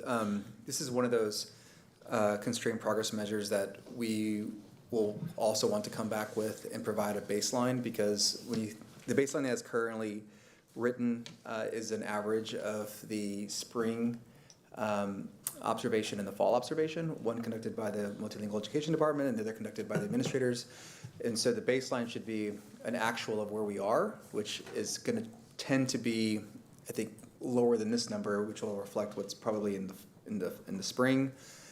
So we need to kind of really think through, because as we move forward, that methodology is, given how we do the observations, is not going to be sustainable over the course of 5 years. So we're going to have to really think through what that looks like and ensure that's reflected. So I just want to make sure this is one of those other ones that we learned as we went through the year, and we'd like to bring it back, because I think that baseline number is going to come down a little bit as we build this out. So for a point of clarification, when will we be looking at the proposed targets? And what are the LSG constraints around the board's involvement in that? So I'll get with Jacob. I don't know, I'd like to have the baseline set before we start the school year. I don't know if it's something we can bring back in June or if it can wait till August, but I think June would be the appropriate time to bring it back, and we can certainly give an update to the board. I don't know. I'm looking at Jacob. He's not necessarily looking at me the way I want him to. So probably best if he just answers that. So part of our understanding when setting baseline data was knowing that we may need to wait for the appropriate data to be released, whether that's with taper. And so the expectation would be that once we have that data released, we should start setting targets and share those with the board. So those should follow. They may not all happen at once, because some of that data may come out at different times for, not this item, but for different items.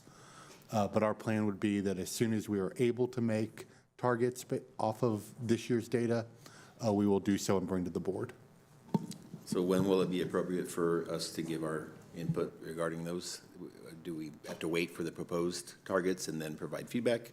Or are we able to provide input prior to the goals, the preliminary numbers being set? Yeah. I do know that as part of the LSG process, it's always appropriate to talk about the targets as part of the scorecard of constraint discussion items.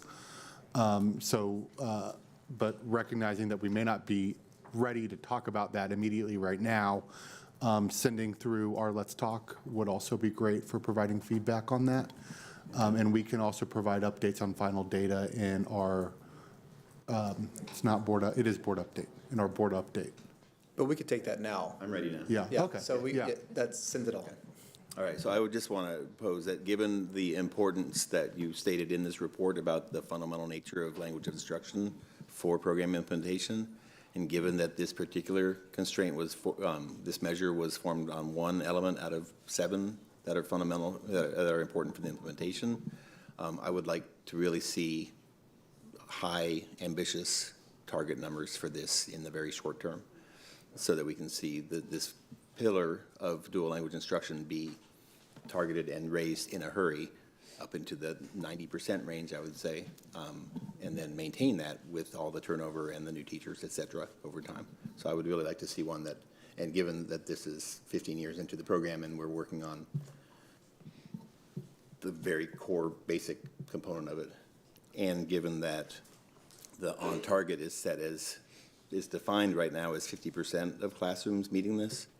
So to say that implementation is on target when half of the teachers aren't doing this, it suggests that that's a very low target. So I would like to see a very rigorous, ambitious target for this. Yeah, I think Yvette and I are on the same page with that. We talked about it earlier this week. Thank you. Also, just as a small note, it's also written as the number of campuses scoring on track, but it's reported as a percentage, and so we need to kind of look at that. It's also number of campuses rather than number of programs. So we have 59 programs because Jocelyn and Riley have 2, and so we might want to look at the number of programs that are on track rather than campuses. Thank you.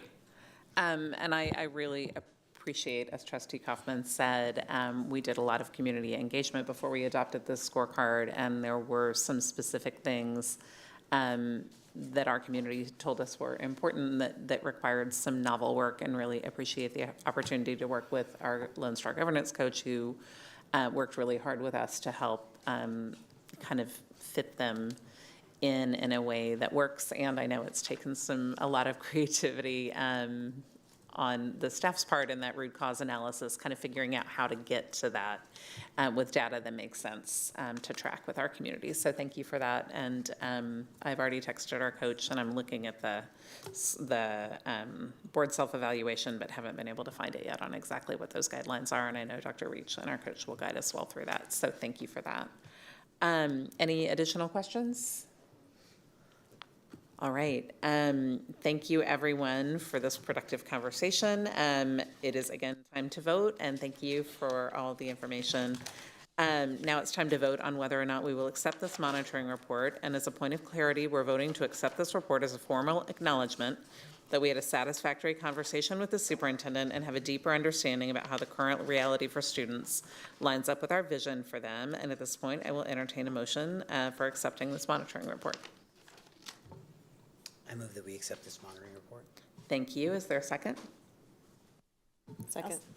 Thank you. Having a motion, is there any discussion? All right, having a motion by Secretary Gonzalez, a second by Vice President Willie Chu to accept the monitoring report. All those in favor, please raise your right hand.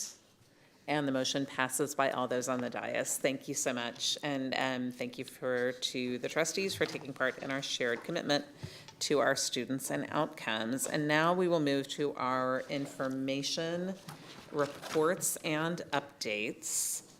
And the next item on the agenda is an update on the TEA Special Education Agreed Order, which counts toward our discussion. It is student outcomes minutes and special education minutes. So these are specifically special education minutes under our TEA agreed order, and we have scheduled 45 minutes for this item. And Mr. Segura, can you please introduce it? Absolutely, President Boswell.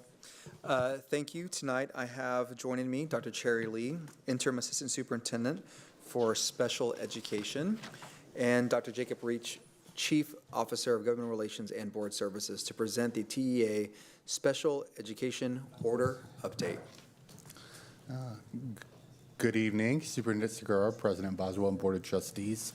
Very excited to be here tonight to go through our TEA agreed order, and very excited to have Dr. Lee joining me tonight.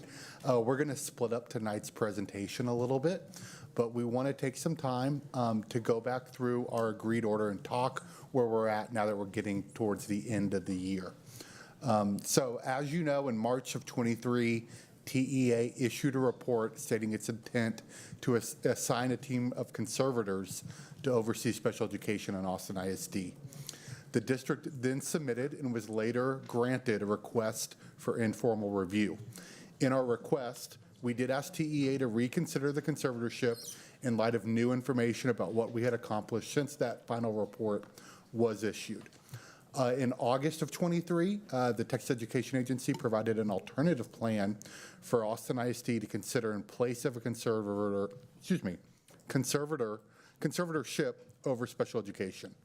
The board and the administration had a public hearing in September of 23 and an information session on September 14th. And that included an opportunity to go through the approved order, and we also got our first presentation on Lone Star governance.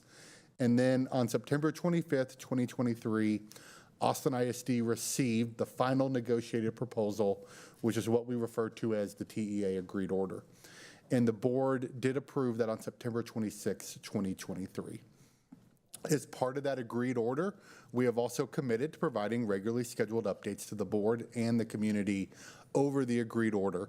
And this includes an update on all of our required actions and upcoming information. As you know, there are really 5 parts to the agreed order. We have the overall agreement, which we also consider the Lone Star governance portion, and then 4 different priorities. On the right-hand side, we provided you a chart that helps us kind of track where we're at, and you can see that for many of these, we've accomplished all of the priorities.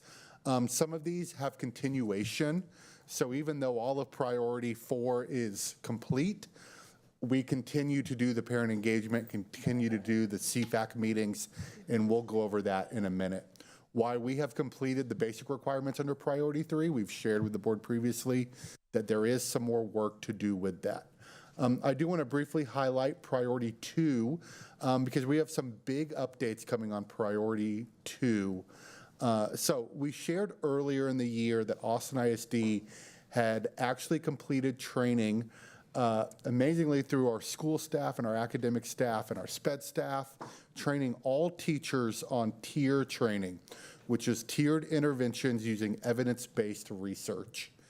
And that set of training included multiple different parts, an overview of MTSS, supports for special education referrals, creating the instructional program, creating an assessment plan, developing and using an MTSS problem-solving team, ongoing professional development and support, MTSS relationships with other programs, your MTSS plan for an individual campus, and then last one, decision-making.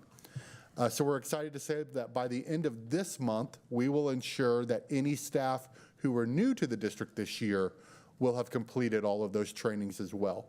And this will become our basic cadence moving forward on the tier training to ensure that all of our new staff, when coming in, are receiving the same training so that we're continuing providing a similar and well-aligned MTSS program across our district. Another thing that I want to mention that's upcoming this month but not quite due yet is that this is the month that we have to ensure that we've completed all of our MTSS walkthroughs. And I want to bring that up because in June, we'll hit one of our major deliverables for the agreed order. And that is that we will have, following our full implementation of a full year with MTSS, with the walkthroughs and all of the supports, we will be providing to the board in June a report that's detailing the outcomes of campus and classroom walkthroughs and progress monitoring efforts. And this report will also include reporting performance by campus, level of instruction at elementary, middle, high school, number of teachers and staff referred for professional development and coaching, results of monitoring and walkthroughs post-coaching, and outcomes of the calibration effort. So that'll be our big deliverable of all the hard work that's gone in to MTSS this year. We'll do that at our June meeting. Once that is shared with the board, we will publish it and also share with TEA. So now I want to briefly go through a couple of our priorities, really highlighting data with Dr. Lee. Briefly, I always want to mention, because priority 1, which was satisfying those corrective action plans, was really what led to the agreed order to begin with. And so we are proud that we have completed that priority. We closed all 14 of the action plans. Dr. Lee and all of her colleagues actually closed a lot of those well before the deadline, but every one of them was closed by the deadline. Now we'd really like to take some time to go through some of our special education data.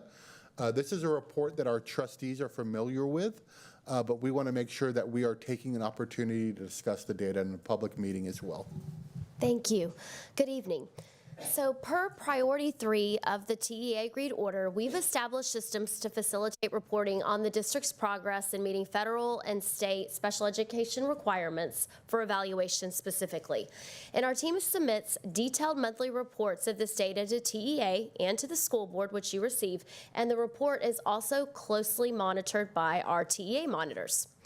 So data collected is directly tied to our state performance plan indicators, which is another acronym, SPPI 11 and 12, which are submitted to the state at the end of June each year. And I'm going to briefly review the SPP indicators now to provide additional context for the priority 3 data reporting requirements. So let's think of the priority 3 monthly reports as really progress measures or benchmarks as we prepare to submit this SPP 11 and 12 data to TEA, which again we do yearly. So SPP 11 tracks the timelines of initial special education evaluations for school-aged children. And it measures the percentage of students who are evaluated within 45 school days after the school receives written parental consent for evaluation, and that initial ARD meetings are held within 30 calendar days to determine eligibility and services. Now, meeting both of these timelines is legally required and also ensures that students who may need special education services are identified and appropriately supported, and it reduces delays in access to services. Now, SPP 12, that's the second indicator I mentioned, tracks whether children referred through early childhood intervention programs or otherwise ECI are evaluated if found eligible for special education services and have an IEP in place by their 3rd birthday. So this ensures a seamless transition from the early childhood services to early childhood special education services, minimizing those gaps. So in Texas, if a child is referred by an ECA agency before 3, schools must complete the evaluation, determine eligibility, and if appropriate, develop and implement an IEP, again, by the child's 3rd birthday. So let's dive into the metrics on slide 3, where you see special education referral and evaluation reporting data for the past 10 months. Again, this data serves as benchmarks as we track and monitor data for this June SPP 11 and 12 submission. For reference, data from July 2024 to the end of April 2025 is highlighted. And OOT indicates the numbers of evaluations or reevaluations that are out of timeline.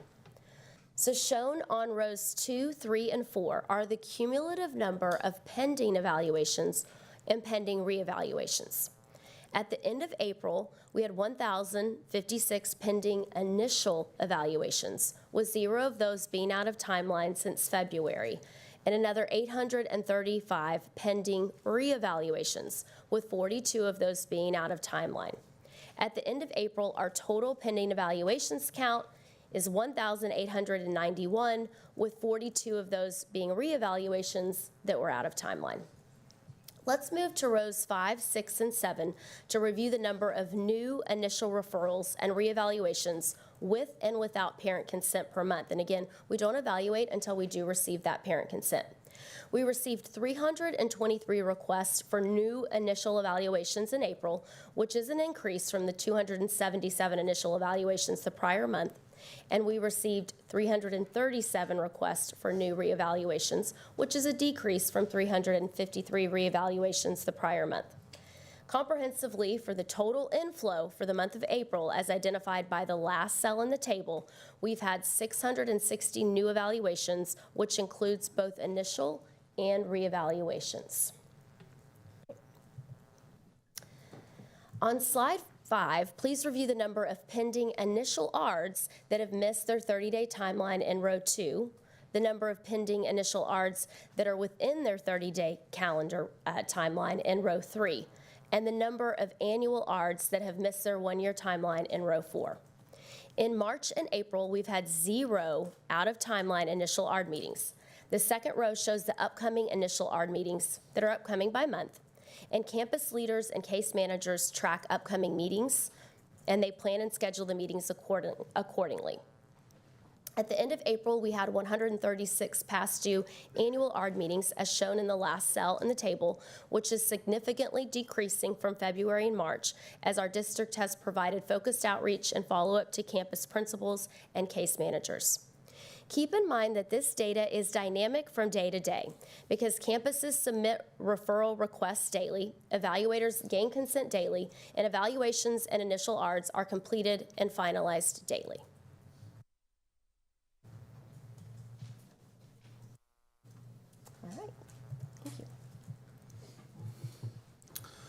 So we want to talk a little bit now about priority 3, which is improved data systems.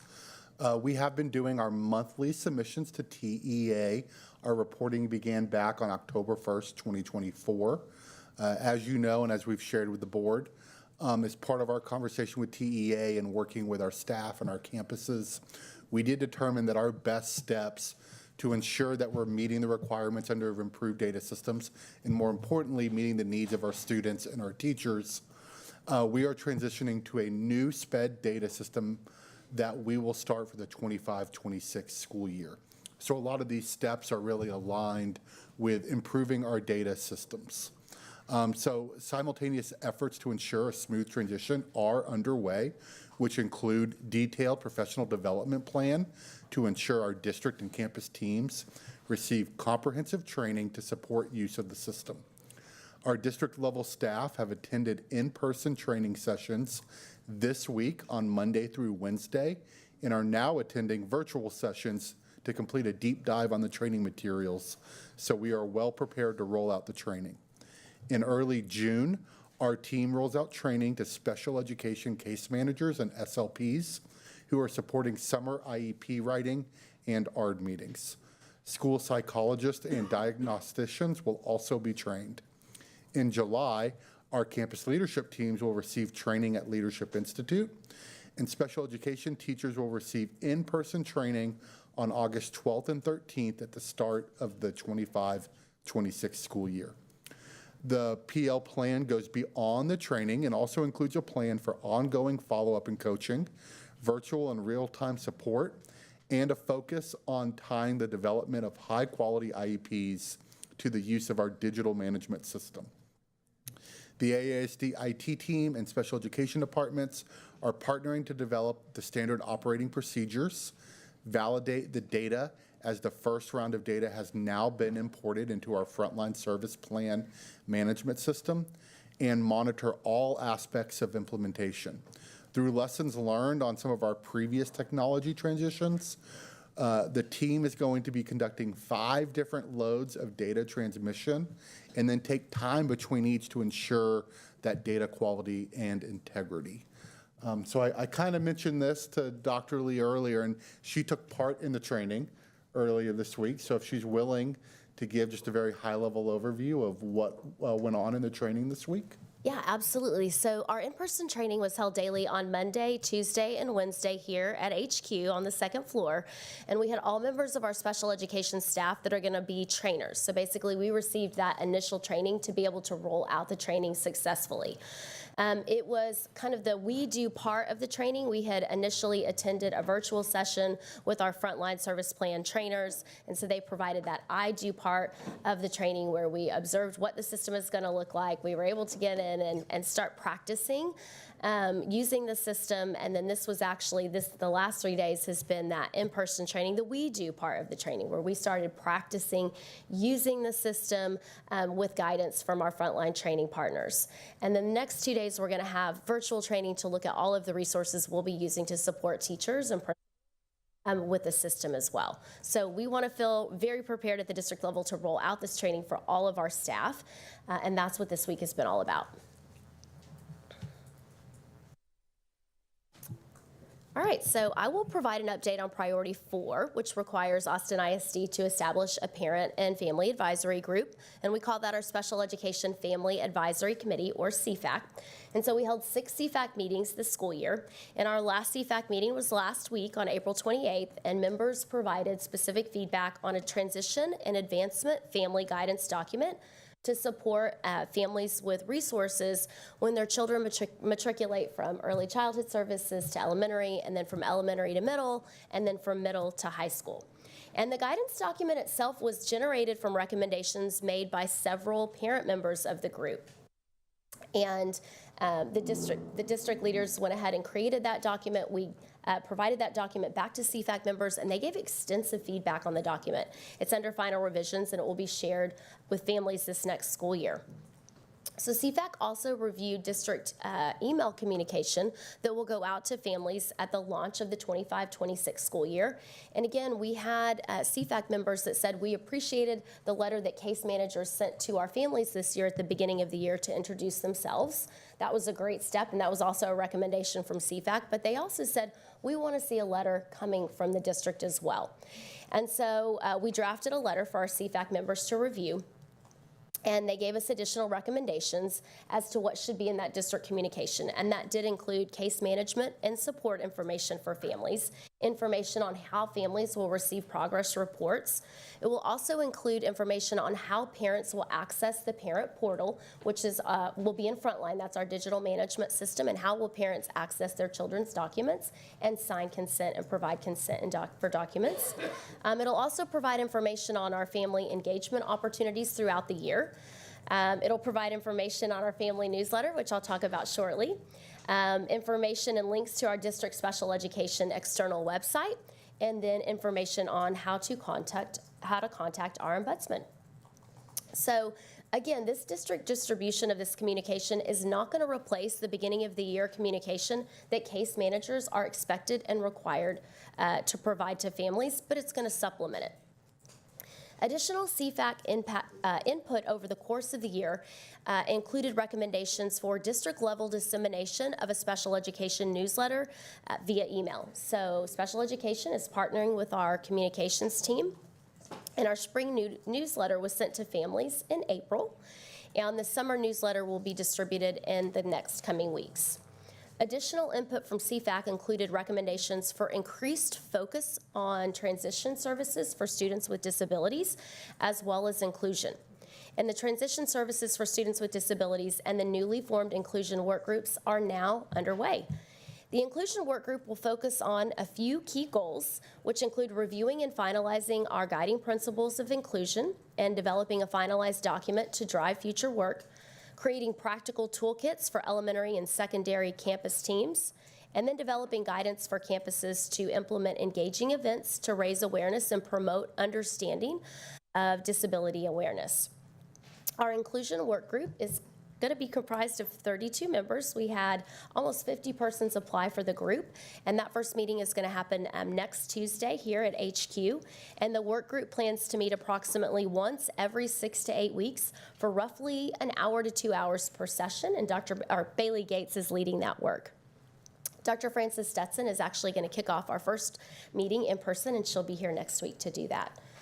Additionally, based on input, we will add a CFAC parent co-chair for the 25-26 school year, and this will be a volunteer position, and that person will collaborate with district-appointed co-chairs to help shape the agenda and really define the scope and the focus for discussions and activities as we move on. So before I pass the microphone to Dr. Reach, I would like to highlight Better Hearing and Speech Month. In each May, we join the American Speech and Language and Hearing Association, also known as ASHA, to recognize Better Hearing and Speech Month, but to really celebrate the vital work of our Austin ISD speech-language pathologists and audiologist teams. We also want to raise awareness about communication disorders that impact not only students here in Austin ISD, but really millions of persons nationwide. We know that communication is key to learning and connection, and our speech pathologists and our audiologists help to support that and make it possible. So this month and every month, we want to thank all of our Austin ISD SLPs and audiologists for their expertise, compassion, and dedication to student success. Thank you. Well, Dr. Lee, before we go to the last slide, I did want to mention that I do get the opportunity to meet with our monitors and hear feedback. And one of the things that they shared with me following the meeting that was it 2 weeks ago, the last CFAC meeting? April 28th.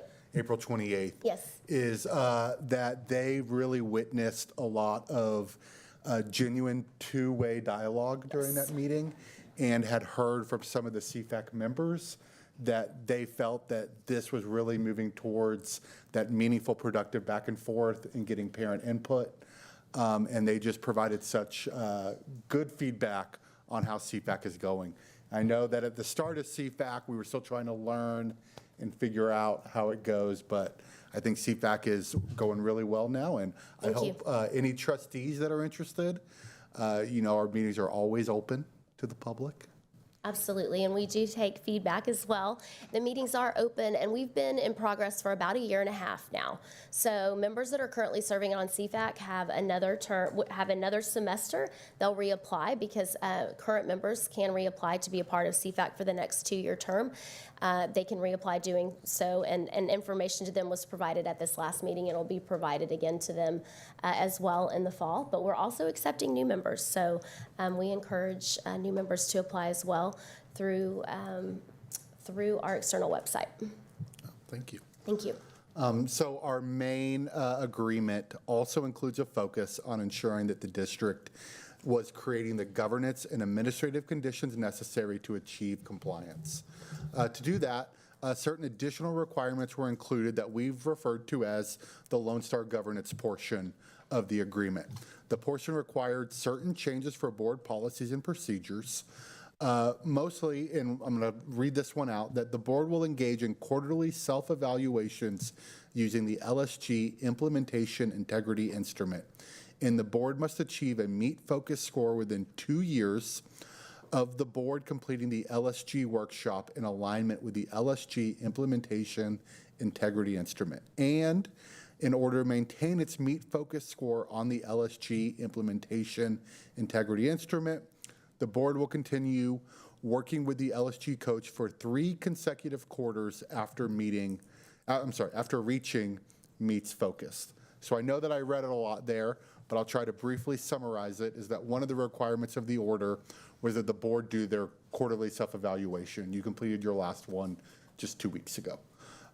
It also required that within 2 years, which we did that training in fall of 23, which meant that we had until fall of 25, that we needed to meet that first MEET's focus. The board actually did that in 1 year. They met their first MEET's focus 1 year after doing the training in August of 24. And then following that, the board needed to maintain that MEET's focus or higher, of course, for 3 consecutive quarters. So including October, January, and April, those are our 3 consecutive quarters. And so that is another item that the board has completed as part of our Lone Star governance requirements. So I certainly wanted to highlight that. We will do our next evaluation on August 28th, 2025. And then we'll do another one in October, which will also include our end of the year evaluation on LSG for the board at that time. So that is kind of a highlight of our approved order. We have a very big approved order update, as I shared, to bring next month, when we'll go through a lot of our walkthrough data and other important information for the end of the year. As another reminder, we will also continue to do our quarterly update on the special education strategic plan. And we did that one last month, so we're not due again for that one for another 2 months. So we'll bring that back in the new school year. But that will end our presentation for tonight. Thank you so much for this presentation. Trustees, are there any questions? Trustee Kaufman. So thank you for the presentation. On the initial, on page 2, where it shows the orders, for priority 2, it shows 35 met and 12 to remaining. I may have missed something, but I don't see a document that shows priority 2 on the slides. in terms of that update?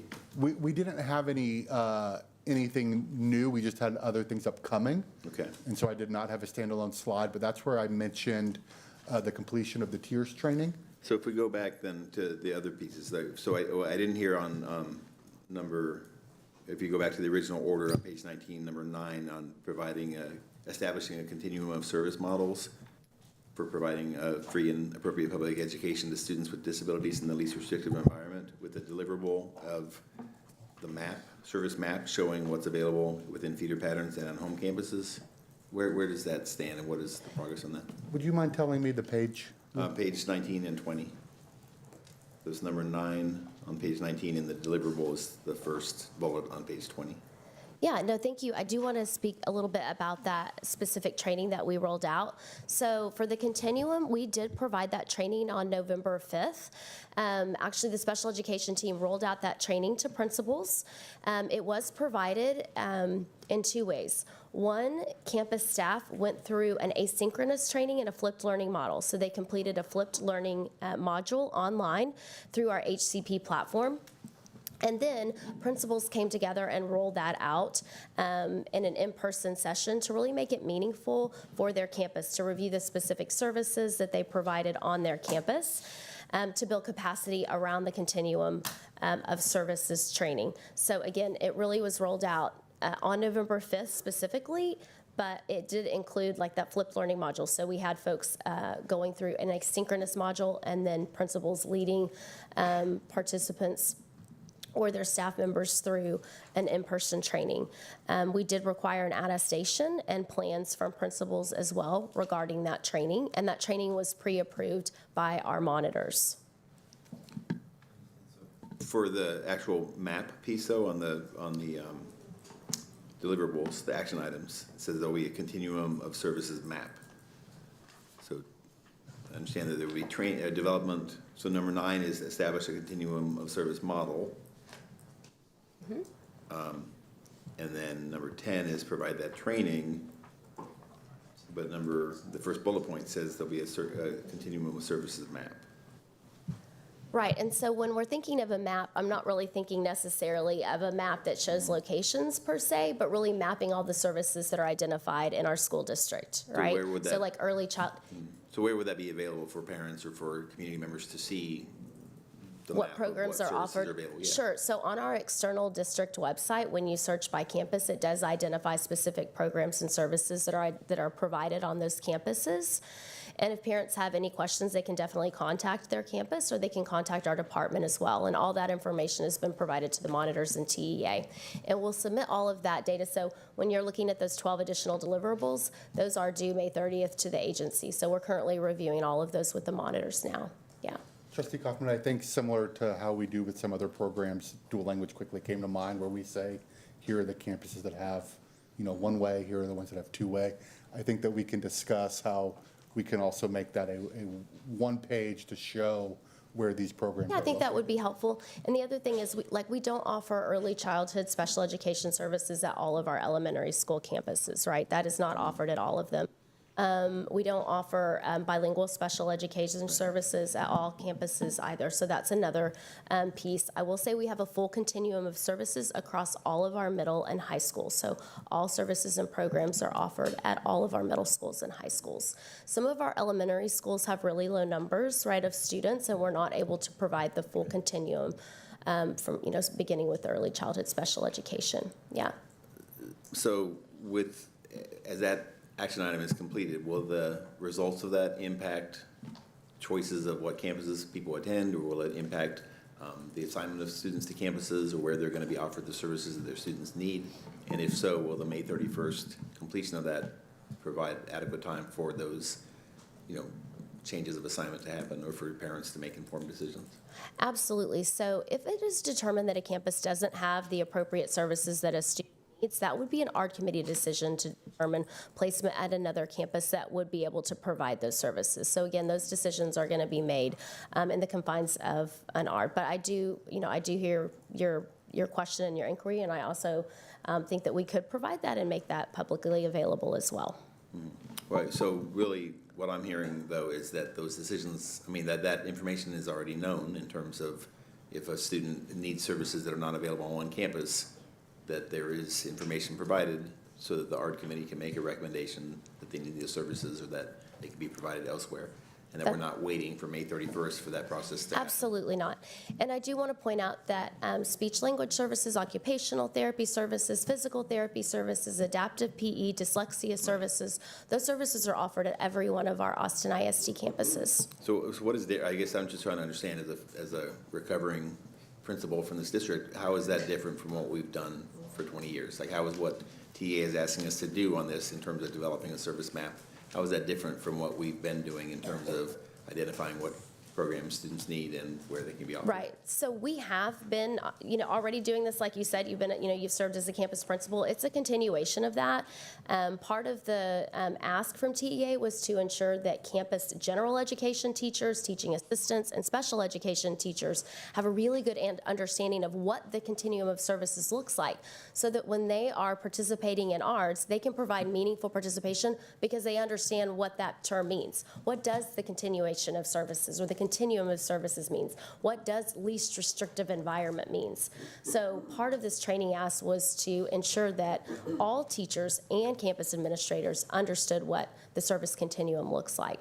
And part of that service continuum includes teachers and principals' understanding of accommodations and modifications, related services, instructional services, the differences between related services and instructional services. So all of that was baked into that training.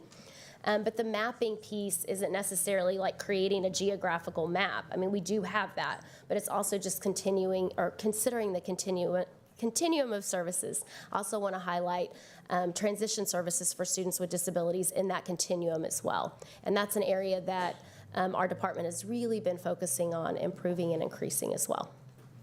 Okay. And tell me more about how that is an ARD decision. Like how is the placement of a student in a program other than what is offered at their home campus? How is that an ARD decision, and what role does the ARD play in that, and what rights does the parent have in that? Right, and it's part, like I'll refer to bilingual special education services. So if you are conducting an ARD for a student that's receiving special education services who is also an emergent bilingual, you're definitely going to want to have an LPAC member as a part of that ARD meeting. If it is determined that a student needed bilingual speech services or some type of bilingual supports, be it early childhood special education, some type of resource support, other behavior supports in Spanish, then the ARD committee could determine that the student needed those services in Spanish in special education, and if that campus did not offer a bilingual program, right, then we would look at potentially placing a student where those special education services could be provided in Spanish. Okay, does the ARD make that decision about what campus it would be? Or, yes. And what rights do families have in So we're always going to look at a campus that's closest to the home campus. Our goal is to, provide the continuum of services at the child's home campus. If those services aren't able to be provided at that home campus, then we're going to look at a geographic location that is closest to the child's home campus to reduce transportation. Okay, so again, does that mark any kind of change in what we already are doing? Is TEA asking us to, or directing us to do something different from what we've historically done? No, they are not. They are wanting to make sure that the participants on that ARD committee, which include our campus principals and our teachers, general education and special education teachers, understand that continuum, right? And so that they're able to fully participate as informed members. Okay. Yes, and then I have one more after we follow up on this issue. Yeah, sorry, I just wanted to, in this conversation about the mapping and the ARD committee decisions, yes. I'm wondering if, what patterns, if any, we're seeing in what programs are available. So for, I assume this is what we're calling a centralized placement, right? When the ARD committee is moving a student somewhere else, are we seeing any patterns in the district, or as far as, student populations that have further distance to get to a specialized program? So I'm thinking like scores or something that might not be on every campus. Are those dispersed equitably across the district, or are we seeing areas of need that we need to address somehow? So we are always looking at projections as we prepare, for the upcoming year. We do projections, or we conduct projections twice a year in December and then again in April to make sure that all campuses are adequately staffed. And so there's a couple of considerations as we look at those projections. If we determine that there's a growing population of students that need a specific service at that home campus, we'll look at adding another teacher or another service provider to that campus to ensure that campus provide those services. One of the things that we are seeing, or one of the trends when you're asking about trends, is we're seeing an increase in the number of students that are receiving dyslexia services with some changes in the dyslexia laws. So currently we have 125 dyslexia interventionists across the district. Dyslexia services are provided at every school. But we are seeing, like I said, an increase in services and also an increase in a need for dyslexia services provided in Spanish as well. So those are some things we're seeing. We're also seeing an uptick and an increase in the number of evaluations or referrals coming from these early childhood intervention agencies. And so we're seeing an increase in the need for early childhood special education services, including bilingual early childhood special education. Okay, so I just wanted to clarify, so in relation to Trustee Kaufman's question, while you're talking about a different type of mapping, we are also looking geographically across the district for areas of need so that we can staff geographically appropriate if needed. Absolutely. Okay, thank you. Thank you, Dr. Okay, thank you. And then I just have another entirely different line of questions, and that is going back to page 5 with the priority 3 on special education data reporting chart. Yes. Where it shows the past due annual ARDS. I'm curious what the TEA expectations are around reducing or eliminating that number of past due annual ARDS.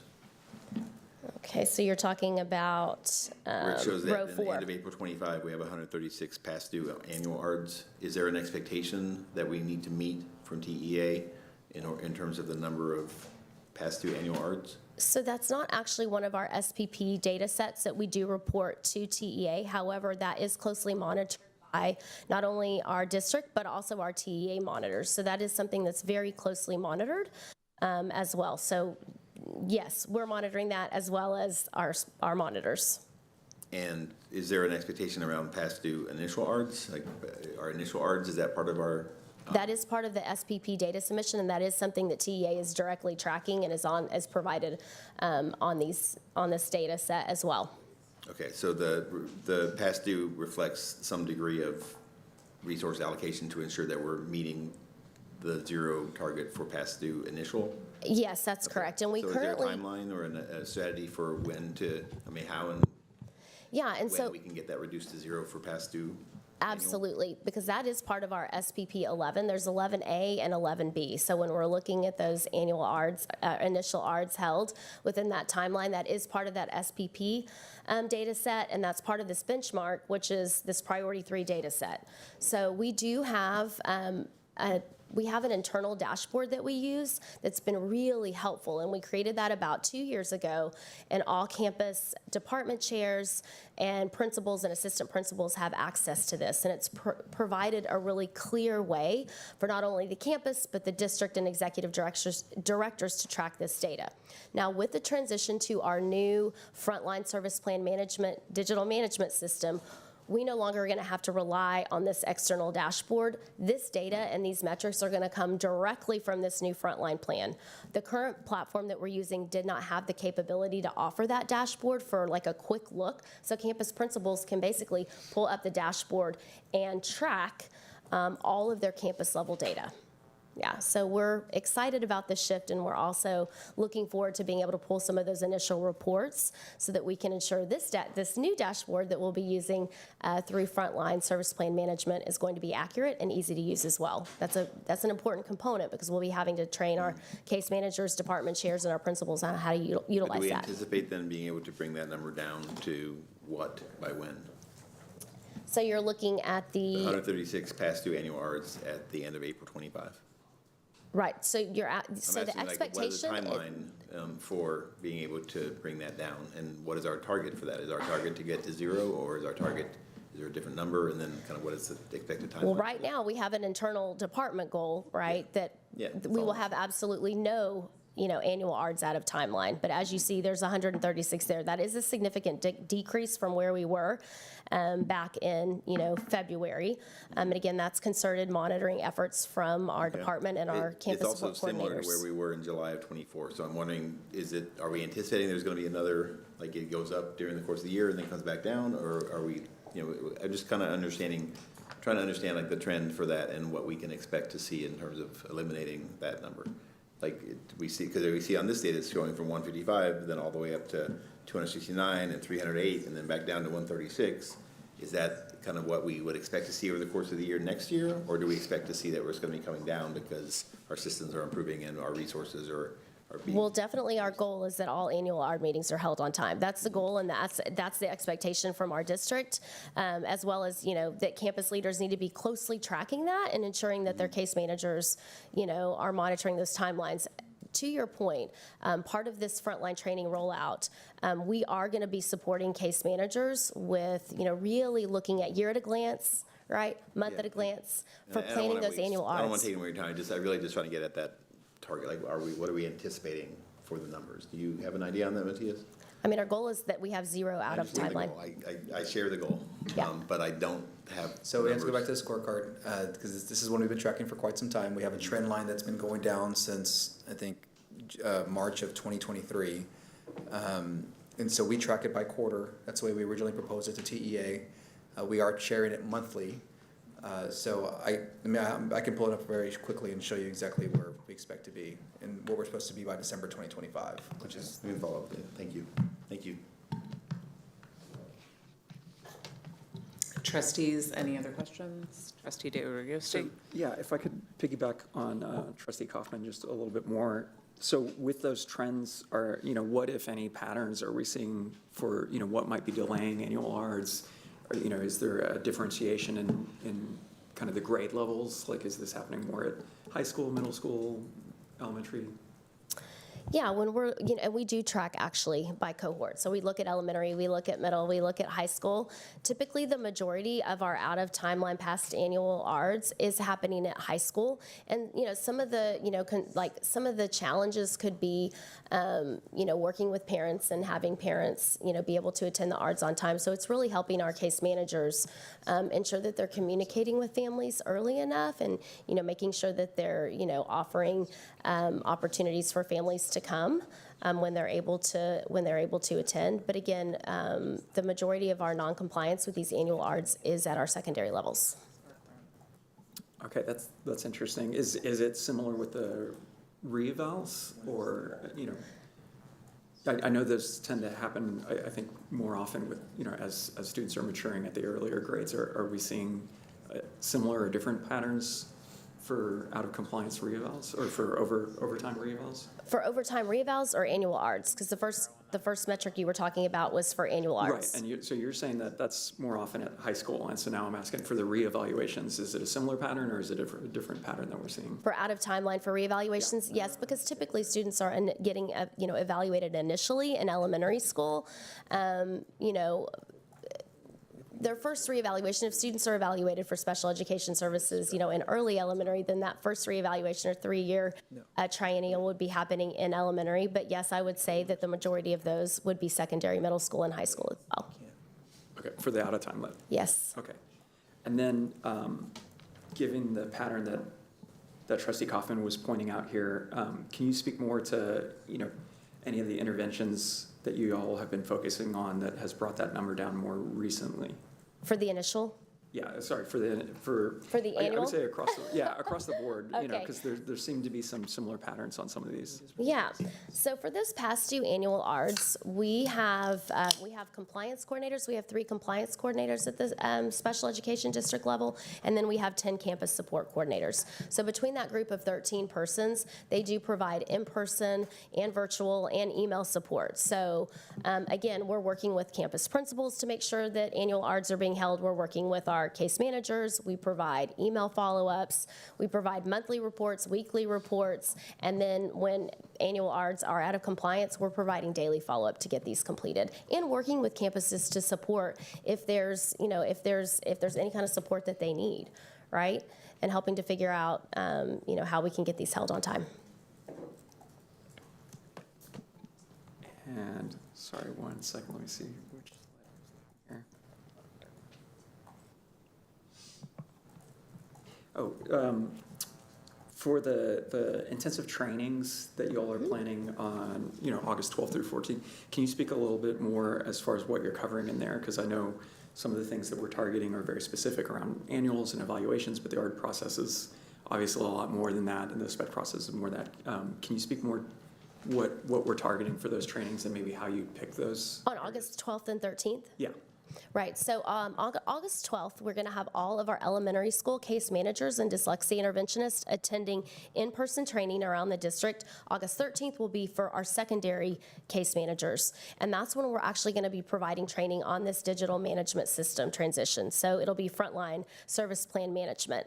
So we'll actually be teaching them how to use this new system because all of the student level data will be in these systems. So we're going to train on all areas of the IEP. We'll be training on documenting personal care services. We'll be training on progress reports as well. So all of those components will be in that training. So in that newer system, is that going to assist with any of the elements that we're seeing as far as the compliance with the annual Rs and the compliance with the timelines in general that we're working on here? I mean, we're definitely going to be stressing timelines as well as high quality development of IEPs as part of that digital management system training. So it's not just going to be, the very technical aspects of how to enter the data, how to use the system, but we're also going to be tying it to managing your timelines of the caseload of the students that you serve, but also how to develop that high quality IEP, which we trained on this past year on August the 13th. So really pulling all of those pieces together into this training. But again, we want our case managers to come away from the August 12th and 13th training feeling confident and ready to use the system. Something that we've heard in previous training rollouts is that teachers did not receive a comprehensive training, right? They didn't receive that training. They didn't feel ready to use the system. And yes, if case managers don't feel ready to use the system, that can definitely cause delays in any of these areas, right? And then just, we've kind of spoken over some of these past meetings about this new information management, data management system. I'm curious if this is tying in at all to some of the parent outreach part as far as the communication. I know that's one of the things we hear a lot from the families. So how are we looking to use that system, if at all, for that family outreach part? Yeah, I think that's a great question, and that's actually something that we're working with Joshua G on. He's our project manager, and he's sitting back here. But one of the components that was lifted from our Special Education Family Advisory Committee is that they wanted to make sure that families understood how to use the parent portal. So the parent portal is the digital management system's, I would say, way that parents can access their child student special education records, and that they also receive documentation to sign. So for instance, when a parent is going to, provide consent for an initial evaluation, a parent is able to do that digitally, and they access those documents through the parent portal. When a parent receives a child's IEP progress reports, they receive those digitally through the parent portal. We also understand that some families may prefer to sign, right, or that may not have access digitally, so we do provide various modes and modalities for parents to access the materials. But again, the majority of the parents are accessing these materials either through their phones or through their laptops to sign and access. So that's an important part of the training, is to ensure that, the training for case managers to understand how they can share with parents how the parents will be accessing the materials, but also just to, provide training videos and quick information for parents on how they'll be using this parent portal. Because again, we're changing digital management systems, and parents have been using a parent portal through PCG or EdPlan, which is our current system. But now they'll be accessing documents through the Frontline Service Plan Management Parent Portal. So that is a transition for families too. And CFAC definitely wanted us to acknowledge that and also make sure that we communicate with them ahead of time to let them know that the system change is occurring. And is, I guess within that system, how is there anything inherent in the system, or how are we looking for addressing accessibility for families that don't have English as the first language? That's a great question too. So one of the things that we negotiated and required from Frontline is that documents would be translated in Spanish. So that is a feature that the system provides. We're working with them now to look at translation in other languages as well. Right now, everything that the system provides in English can be translated automatically into Spanish. So there's not going to be lag time for families that need those documents in Spanish. Just to clarify, is that also the parts that a teacher might be input in, like or is it just the form that gets translated?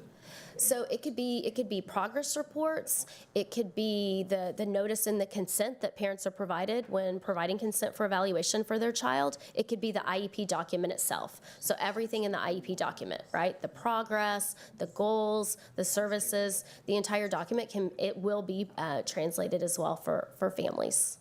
Okay, just 100%, whatever the teacher types in, that's going to get translated to automatically? Whatever the are you talking about within the IEP? Yeah, like, like the summary notes and everything else that gets all of typed. that will be translated for families. Oh, wow. We don't have to send that off for translation or use a different system, some type of filter or anything like that. That will all be provided within the system. And then maybe my last question, but for the family outreach part and the parent campaigns, are we doing anything there to differentiate for different families, or how are we looking at our particular campuses of need? Because I know there's disparity in access for families on some of those campuses. So if you could speak to that a little bit. Yeah, and CFAC has definitely lifted that and provided guidance as well. And two of the main components that we're hearing is really we need additional outreach to our PTAs, and also, to ensure that families who have children who are receiving special education have opportunities and are encouraged to participate on the PTA and any other organizations on their campus as well. So I'm thinking about CACs as well and making sure that we have parent representation. So that is something that we'll be working with our parent support specialist on, as well as our new family learning and engagement specialist, which is a new position that we were able to create on our special education team. Really excited about that position and that person coming on board because that person's going to really lead a lot of these efforts, as well as working with other community organizations and advocacy groups as well. Thank you. Thank you. Appreciate that. Trustees, any additional questions about this? I just have one. Going back to slides 4 and 5, just a follow-up about the question about the out-of-timeline reevaluations in the past due annual ARDs, just given the importance of that data and moving towards zero. If we could just get a monthly update. I know we don't get a monthly update, always here, but if we could get a monthly update on that in our superintendent's report. Oh, in the superintendent's update? Mm-hmm. Do that. Could that be helpful? Yeah, and we have been providing board updates with this information, but it sounds like... We have been doing board updates, Okay. but everything we're talking about is she wants a superintendent update. So Okay. as part of my presentation on the regular board meeting. Thank That you. would be helpful. Thank you. I want to be sure we're really paying attention to it, so. Thank you. And that our public's paying attention to it as well. So as we move toward that. Yes. I would also be interested in seeing for the reevaluations if there's any differentiation between domains, like if it's specifically speech evaluations, or if there's a disparity on the type of evaluation that's going over a timeline. Right now or in the future? Just in those type of updates. I mean, I don't know if there's specific areas of need or if it's evenly across all domains that we're doing evaluations. I mean, maybe that's related to staffing a little bit. But it would be, I'd be interested to see if there are specific evaluation categories that are going over timeline as compared to something just uniform. Okay, thank you. We can provide that. as part of a board update. That's fine. Yeah. Thank you. All right, thank you for this presentation.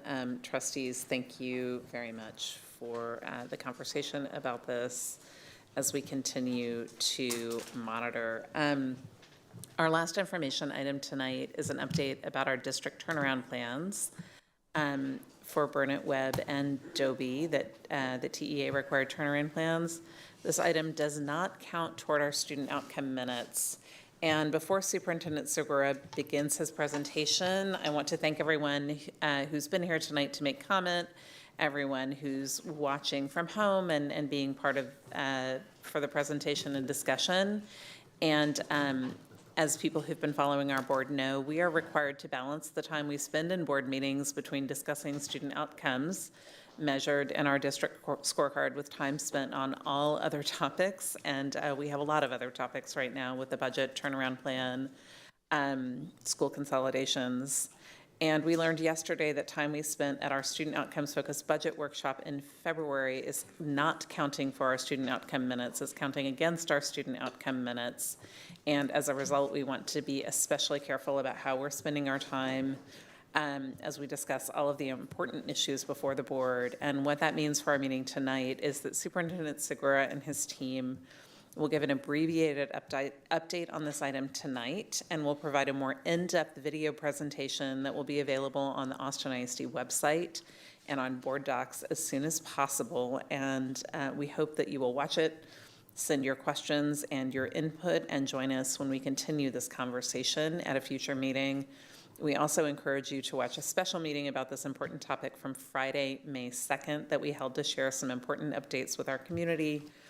And these conversations are very important to the board, the administration, and our community. So we will work to ensure this information is both transparent and accessible to our community, even as we are addressing it a little bit differently than we expected tonight. So with that change, Superintendent Segura, can you please introduce the next item? Thank you, President Boswell. I have joining me Brandy Hosick, Chief of Talent Strategy, Dr. LaTanya Amerson, Interim Assistant Superintendent of School Improvement, Dr. Angel Wilson, Assistant Superintendent of Secondary Schools, Dr. Jacob Reach, Chief of Government Relations and Board Services, and we'll provide the overall update. We'll just hop right into it. One of the things we wanted to do, we just remind our community that we had a presentation and a board conversation on Friday, and this slide here identifies the recommended strategy that the administration brought forward, which is the district managed restart. Just to be clear, this is AISD managed restart. This is part of a larger strategy, as we move to the next slide, that includes executing this starting immediately. Seeking approval on June 12th. Our timeline allows us to go until June 30th, but a tremendous amount of work has to occur in late spring and over the summer for us to successfully launch in August of 2025. I want to be very clear that the strategy that we're recommending also does include an 1882 option as a contingency. So in the event that the AISD restart does not appear to be working as we believe that it will, then in December we would have the opportunity to transition to an 1882 partnership. We would start the procurement in August, identify partners that we'd be able to negotiate with so that we could ensure alignment with our values and also our expectations as we support the overall school system. The one thing I do want to point out before I leave this slide is that if we were to execute that option, 25-26 would then become a pause year. When you enter into an 1882 partnership, assuming it's approved by TEA, you receive 2 pause years, and the third year is the accountability year. So if that was the option for any one of these schools that was exercised, 25-26 would be pause year 1, 26-27 would be pause year 2, and 27-28 would be the accountability year. As you move to the next slide, I want to be very clear that in December of 2025, so a little over 7 months from now, or 8 months from now, 7 months, we will have a decision to make. We will have to rely on the information that we have available to us at the time, which is yet to be determined. We'll work with our technical partner and with our team to define what those items are, or those data points are, but we will have to take that and make a recommendation as to whether we believe that the school will be able to meet accountability by the end of that year. And so I want to be very, very clear that we expect our schools to make progress. There's no doubt in my mind that our schools will make progress. But making progress doesn't necessarily, or may not necessarily translate to making accountability. We know that to be true. We actually have just seen that with many of our schools that have progressed, but don't quite get that letter grade. And again, we have to move to a D and ultimately a C to break the accountability chain. And so there's going to be a lot of thoughtfulness and intentionality, and we'll have conversations with the board and our community. But at the end of the day, in December, we'll be faced with a decision as to whether we transition and exercise that option or not. And the information we'll have will be incomplete. It will be one that will rely on assumptions. And so I just make it very, very clear that at that point, if we choose to stay with Austin ISD's own restart, and we do not make accountability, and assuming that 24-25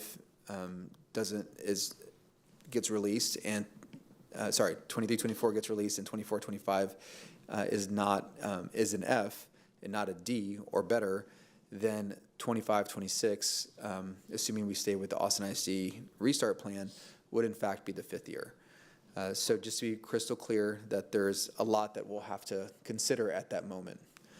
So as we move to the next slide, I just want to give an update regarding where we are on various efforts as part of the plan. We've structured this presentation to be around the 5 levers, just providing a brief update where we are on some of them. So lever 1, it's really around campus leadership. We are going through that process now. We are having to do a lot of this work in a relatively short period of time, and given the cycle of school years and how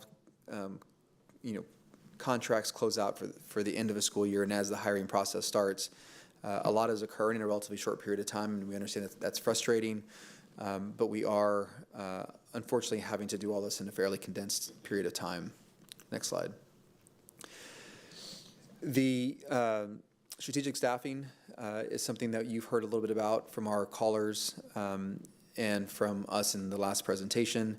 We are currently evaluating the staff at these 3 middle schools. And to be very, very clear, because it is an Austin ISD restart, the staff that are being evaluated are instructional staff. So our classified staff, staff that are tied to electives, those all are not part of the kind of transition of staff or the evaluation. So that work is occurring right now. Brandy Hosick is leading that effort. It's really, really important that we create a recruiting environment to attract educators that meet the criteria that are going to be set. The main kind of point here is that they have to be identified as highly effective, using criteria that are approved by TEA. So we know that TIA is one of them, which is a teacher incentive allotment, as well as our previously used evaluation methodologies, which have been in place for quite some time. Go to the next slide, please. So lever 3, it's really about school culture, making sure that we build on the success that we've already seen at these schools. There's a lot that we will build and incorporate into our plans. We've heard a lot over the last couple of weeks, specifically with Dobie, and we're having those conversations in the coming weeks with Burnett and Webb. If you go to the next slide, you'll see what 2 of these examples look like, just to call out a couple highlights. So we know that there's going to have to be intentional work around the summertime, and we know that we're going to have to engage with families, and you can see here making phone calls to families, home visits even, building relationships, and really understanding the challenges that our students or families may be facing. So it's going to be very intentional. We're talking like picking up the phone, calling our families, making sure our families understand where their student is and what supports we can provide into the summer and then and beyond. The other thing that I'd like to point out is just the ongoing partnerships with community partners. It's very, very important. It's part of the plan. It's something that will be built out. And what we're sharing here is the framework. So there'll be a lot that's added to this. We just want to be really clear about what's required. So what we submit to TEA will be the plan, but the plan that we execute will be much more than that, with much more detail and a lot more elements that I think truly align to our values and how we believe that we can be successful. This is just a continuation of what we were just referring to on lever 3. It's important that we talk about extracurricular offerings, identify those programs, whether it's art-based activities or summer activities. So I want our trustees to know and our community to know that there's a lot more behind this that we were kind of intending to share. We will certainly capture all of that in the presentation that we post on Board Docs, but just want to highlight some of the different elements within the Effective Schools framework. And so as we move to level 4, this is where we have to build out the systems that we're going to be using to track and monitor progress. We understand the expectations around the curriculum. We understand the interim assessments that will have to be deployed in order to track progress. Certainly, we expect that whatever we develop in collaboration with our technical partner will be accepted by the agency. But the approach here is that whatever we bring forward, we'll be able to implement with fidelity and will help us understand that when we are in December making that decision, we have everything we need to make an informed decision. As we move to level 5, I think the main point I want to talk about here is that there's going to be some changes in the academic environment within the school. We certainly recognize that there are many, many great things occurring in these campuses, and we want to lean into those. But there are going to be some changes, and if you go to the next slide, you can kind of see what that might look like. Currently, if you kind of look at the first column as current condition, and the column on the right is what we could expect for 25-26. A couple things that we want to point out is the changing in the schedule, going from 4 blocks per day to 5 blocks per day. What this will allow us to do is to not eliminate any electives, which is important. Like, no electives will be lost in this model, but it will ensure that we can provide literacy and math instruction every day, opposed to every other day, which is the current model. You'll see also in the support for teachers that there's going to be expectations regarding professional development.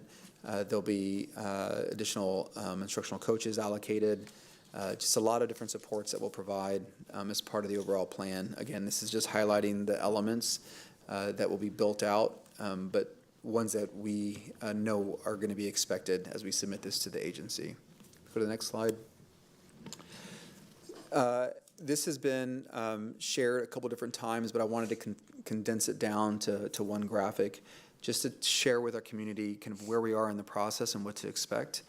So we are now in early May at our information session, providing an update. We have been afforded the ability to submit these plans by June 30th, but our goal is to submit them by June 12th. And the main reason for this is that so much is going to occur at the end of the year, and we really need to leverage the month of June to prepare for August. July through August, there'll be a lot of work internally as we build up the school year. We do expect to get feedback shortly after we submit the plans to TEA, whether they're accepted or not. We will assume that they're going to be accepted because we've been collaborating with them along the way. But the milestone I want to call out in August is that we do intend to release an 1882 request for proposals for the 26-27 school year. This will allow us to use the fall semester to evaluate potential partners and if needed, identify a partner that would meet the criteria set by the agency, which again is a partner that has demonstrated turnaround capabilities and experience, as well as a partner that is familiar with the student groups that we're going to be supporting, in this case, middle school. And so as we move into September, October, you see the various milestones for map assessment, when we'll expect to analyze data, the interim testing dates, and the point or the milestone in December that I want to call you to is the 1882 letter of intent, which will be in early December. December 5th or December 12th is the priority submission window from TEA. So if we are going to exercise that option, we would need to submit on December 12th. I want to be very, very clear. That is when we would have to submit. So again, it's imperfect. We will not have all the information, but we will be working with our technical partners and the agencies and sharing kind of all the data points we'll have before we even make that informed decision. As we move into the next slide, I just want to point out some of the things that are occurring right now as far as next steps. Because these 3 schools are on the same timeline, these are generalized steps for all 3. We will finalize a district-wide improvement plan. The main thing that I want to share with our trustees is we do have the 3 restarts, but there are other schools, many other schools that we have to provide additional supports for because of what we know regarding 22-23 accountability and 23-24. We will, here in very short order, complete the process of identifying our technical partner, which is an expectation from the agency. We will engage with a communication strategy partner. It's important for us that we are thinking strategically about how we communicate with all of our partners and with our community and with the stakeholders in Austin, because this is a citywide effort. And then our facilitation partner. It's very, very important that we engage, and I think our board knows, and certainly I think our staff and community know that I will be there for every single conversation, and there are going to be a lot of them. So we need to bring partners in to help create bench strength so that we can execute those community engagements efficiently, make sure that we are sharing in what is appropriate and what's needed in the most transparent way, then also getting information that is going to be incorporated into the plans. The other thing I want to point out is that we've evaluated and are near complete the summer programming for this summer. Like, we have to get going now. And so we know that there were some programs already being deployed tied to these schools, but we also have to look at the elementary schools that are feeding into these schools and what programs are occurring there.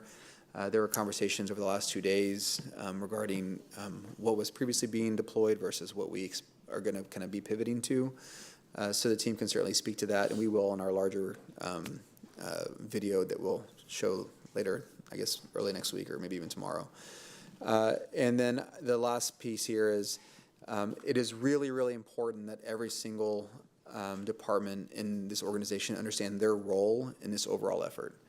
Similar to how we've tackled the ERP or special education, I need finance to understand their role, operations to understand their role.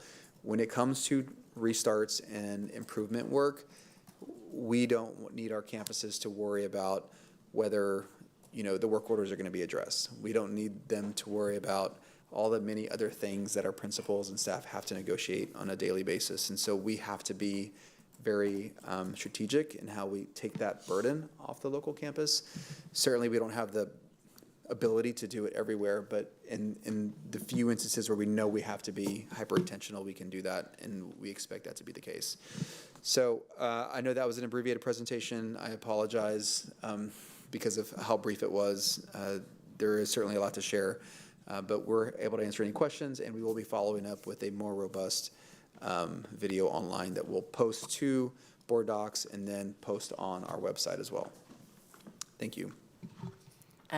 Thank you for that, and I apologize for the abbreviated nature of this too. We have, a tight situation, so thank you for this. Thank you for doing the work to get it online. We will do our work to make sure our questions that we're hearing from the community and that we have come to you quickly as well.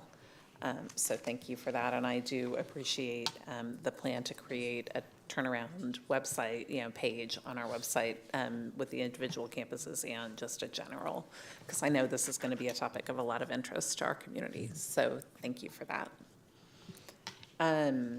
Okay, this ends our section on the information reports from the administration. At this time, we will now move into the preview of agenda items that will be considered for a vote at the next regular board meeting on May 22nd. ASD staff is available to answer any questions for tonight's preview, and we will begin with item 7, which is the agenda preview for upcoming board administration items. Any questions on this item?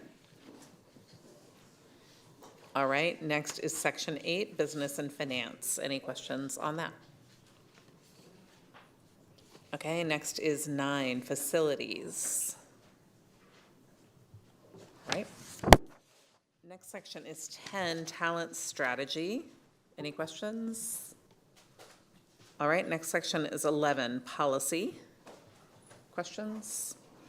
All right, and thank you. The next section is 12, other. Any questions on that? Okay, thank you. This ends our regular agenda preview. And on the agenda tonight,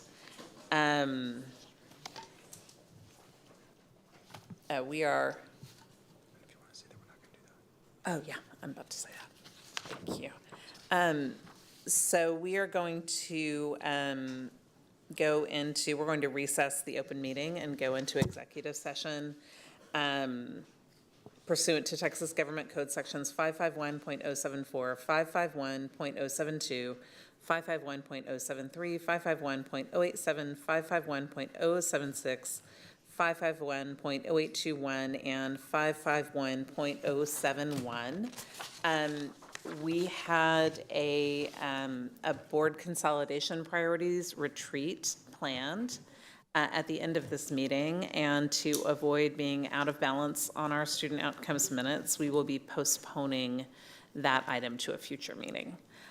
So thank you for that. We will come back then after our executive session to adjourn the meeting, and that will be included in all recordings of this meeting. So thank you all very much.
Hi, we are back because I forgot to say what time we were recessing the open meeting. We are recessing it at 10:30 p.m. and moving to executive session pursuant to Texas Government Code Sections 551.074, 551.072, 551.073, 551.087, 551.076, 551.0821, and 551.071.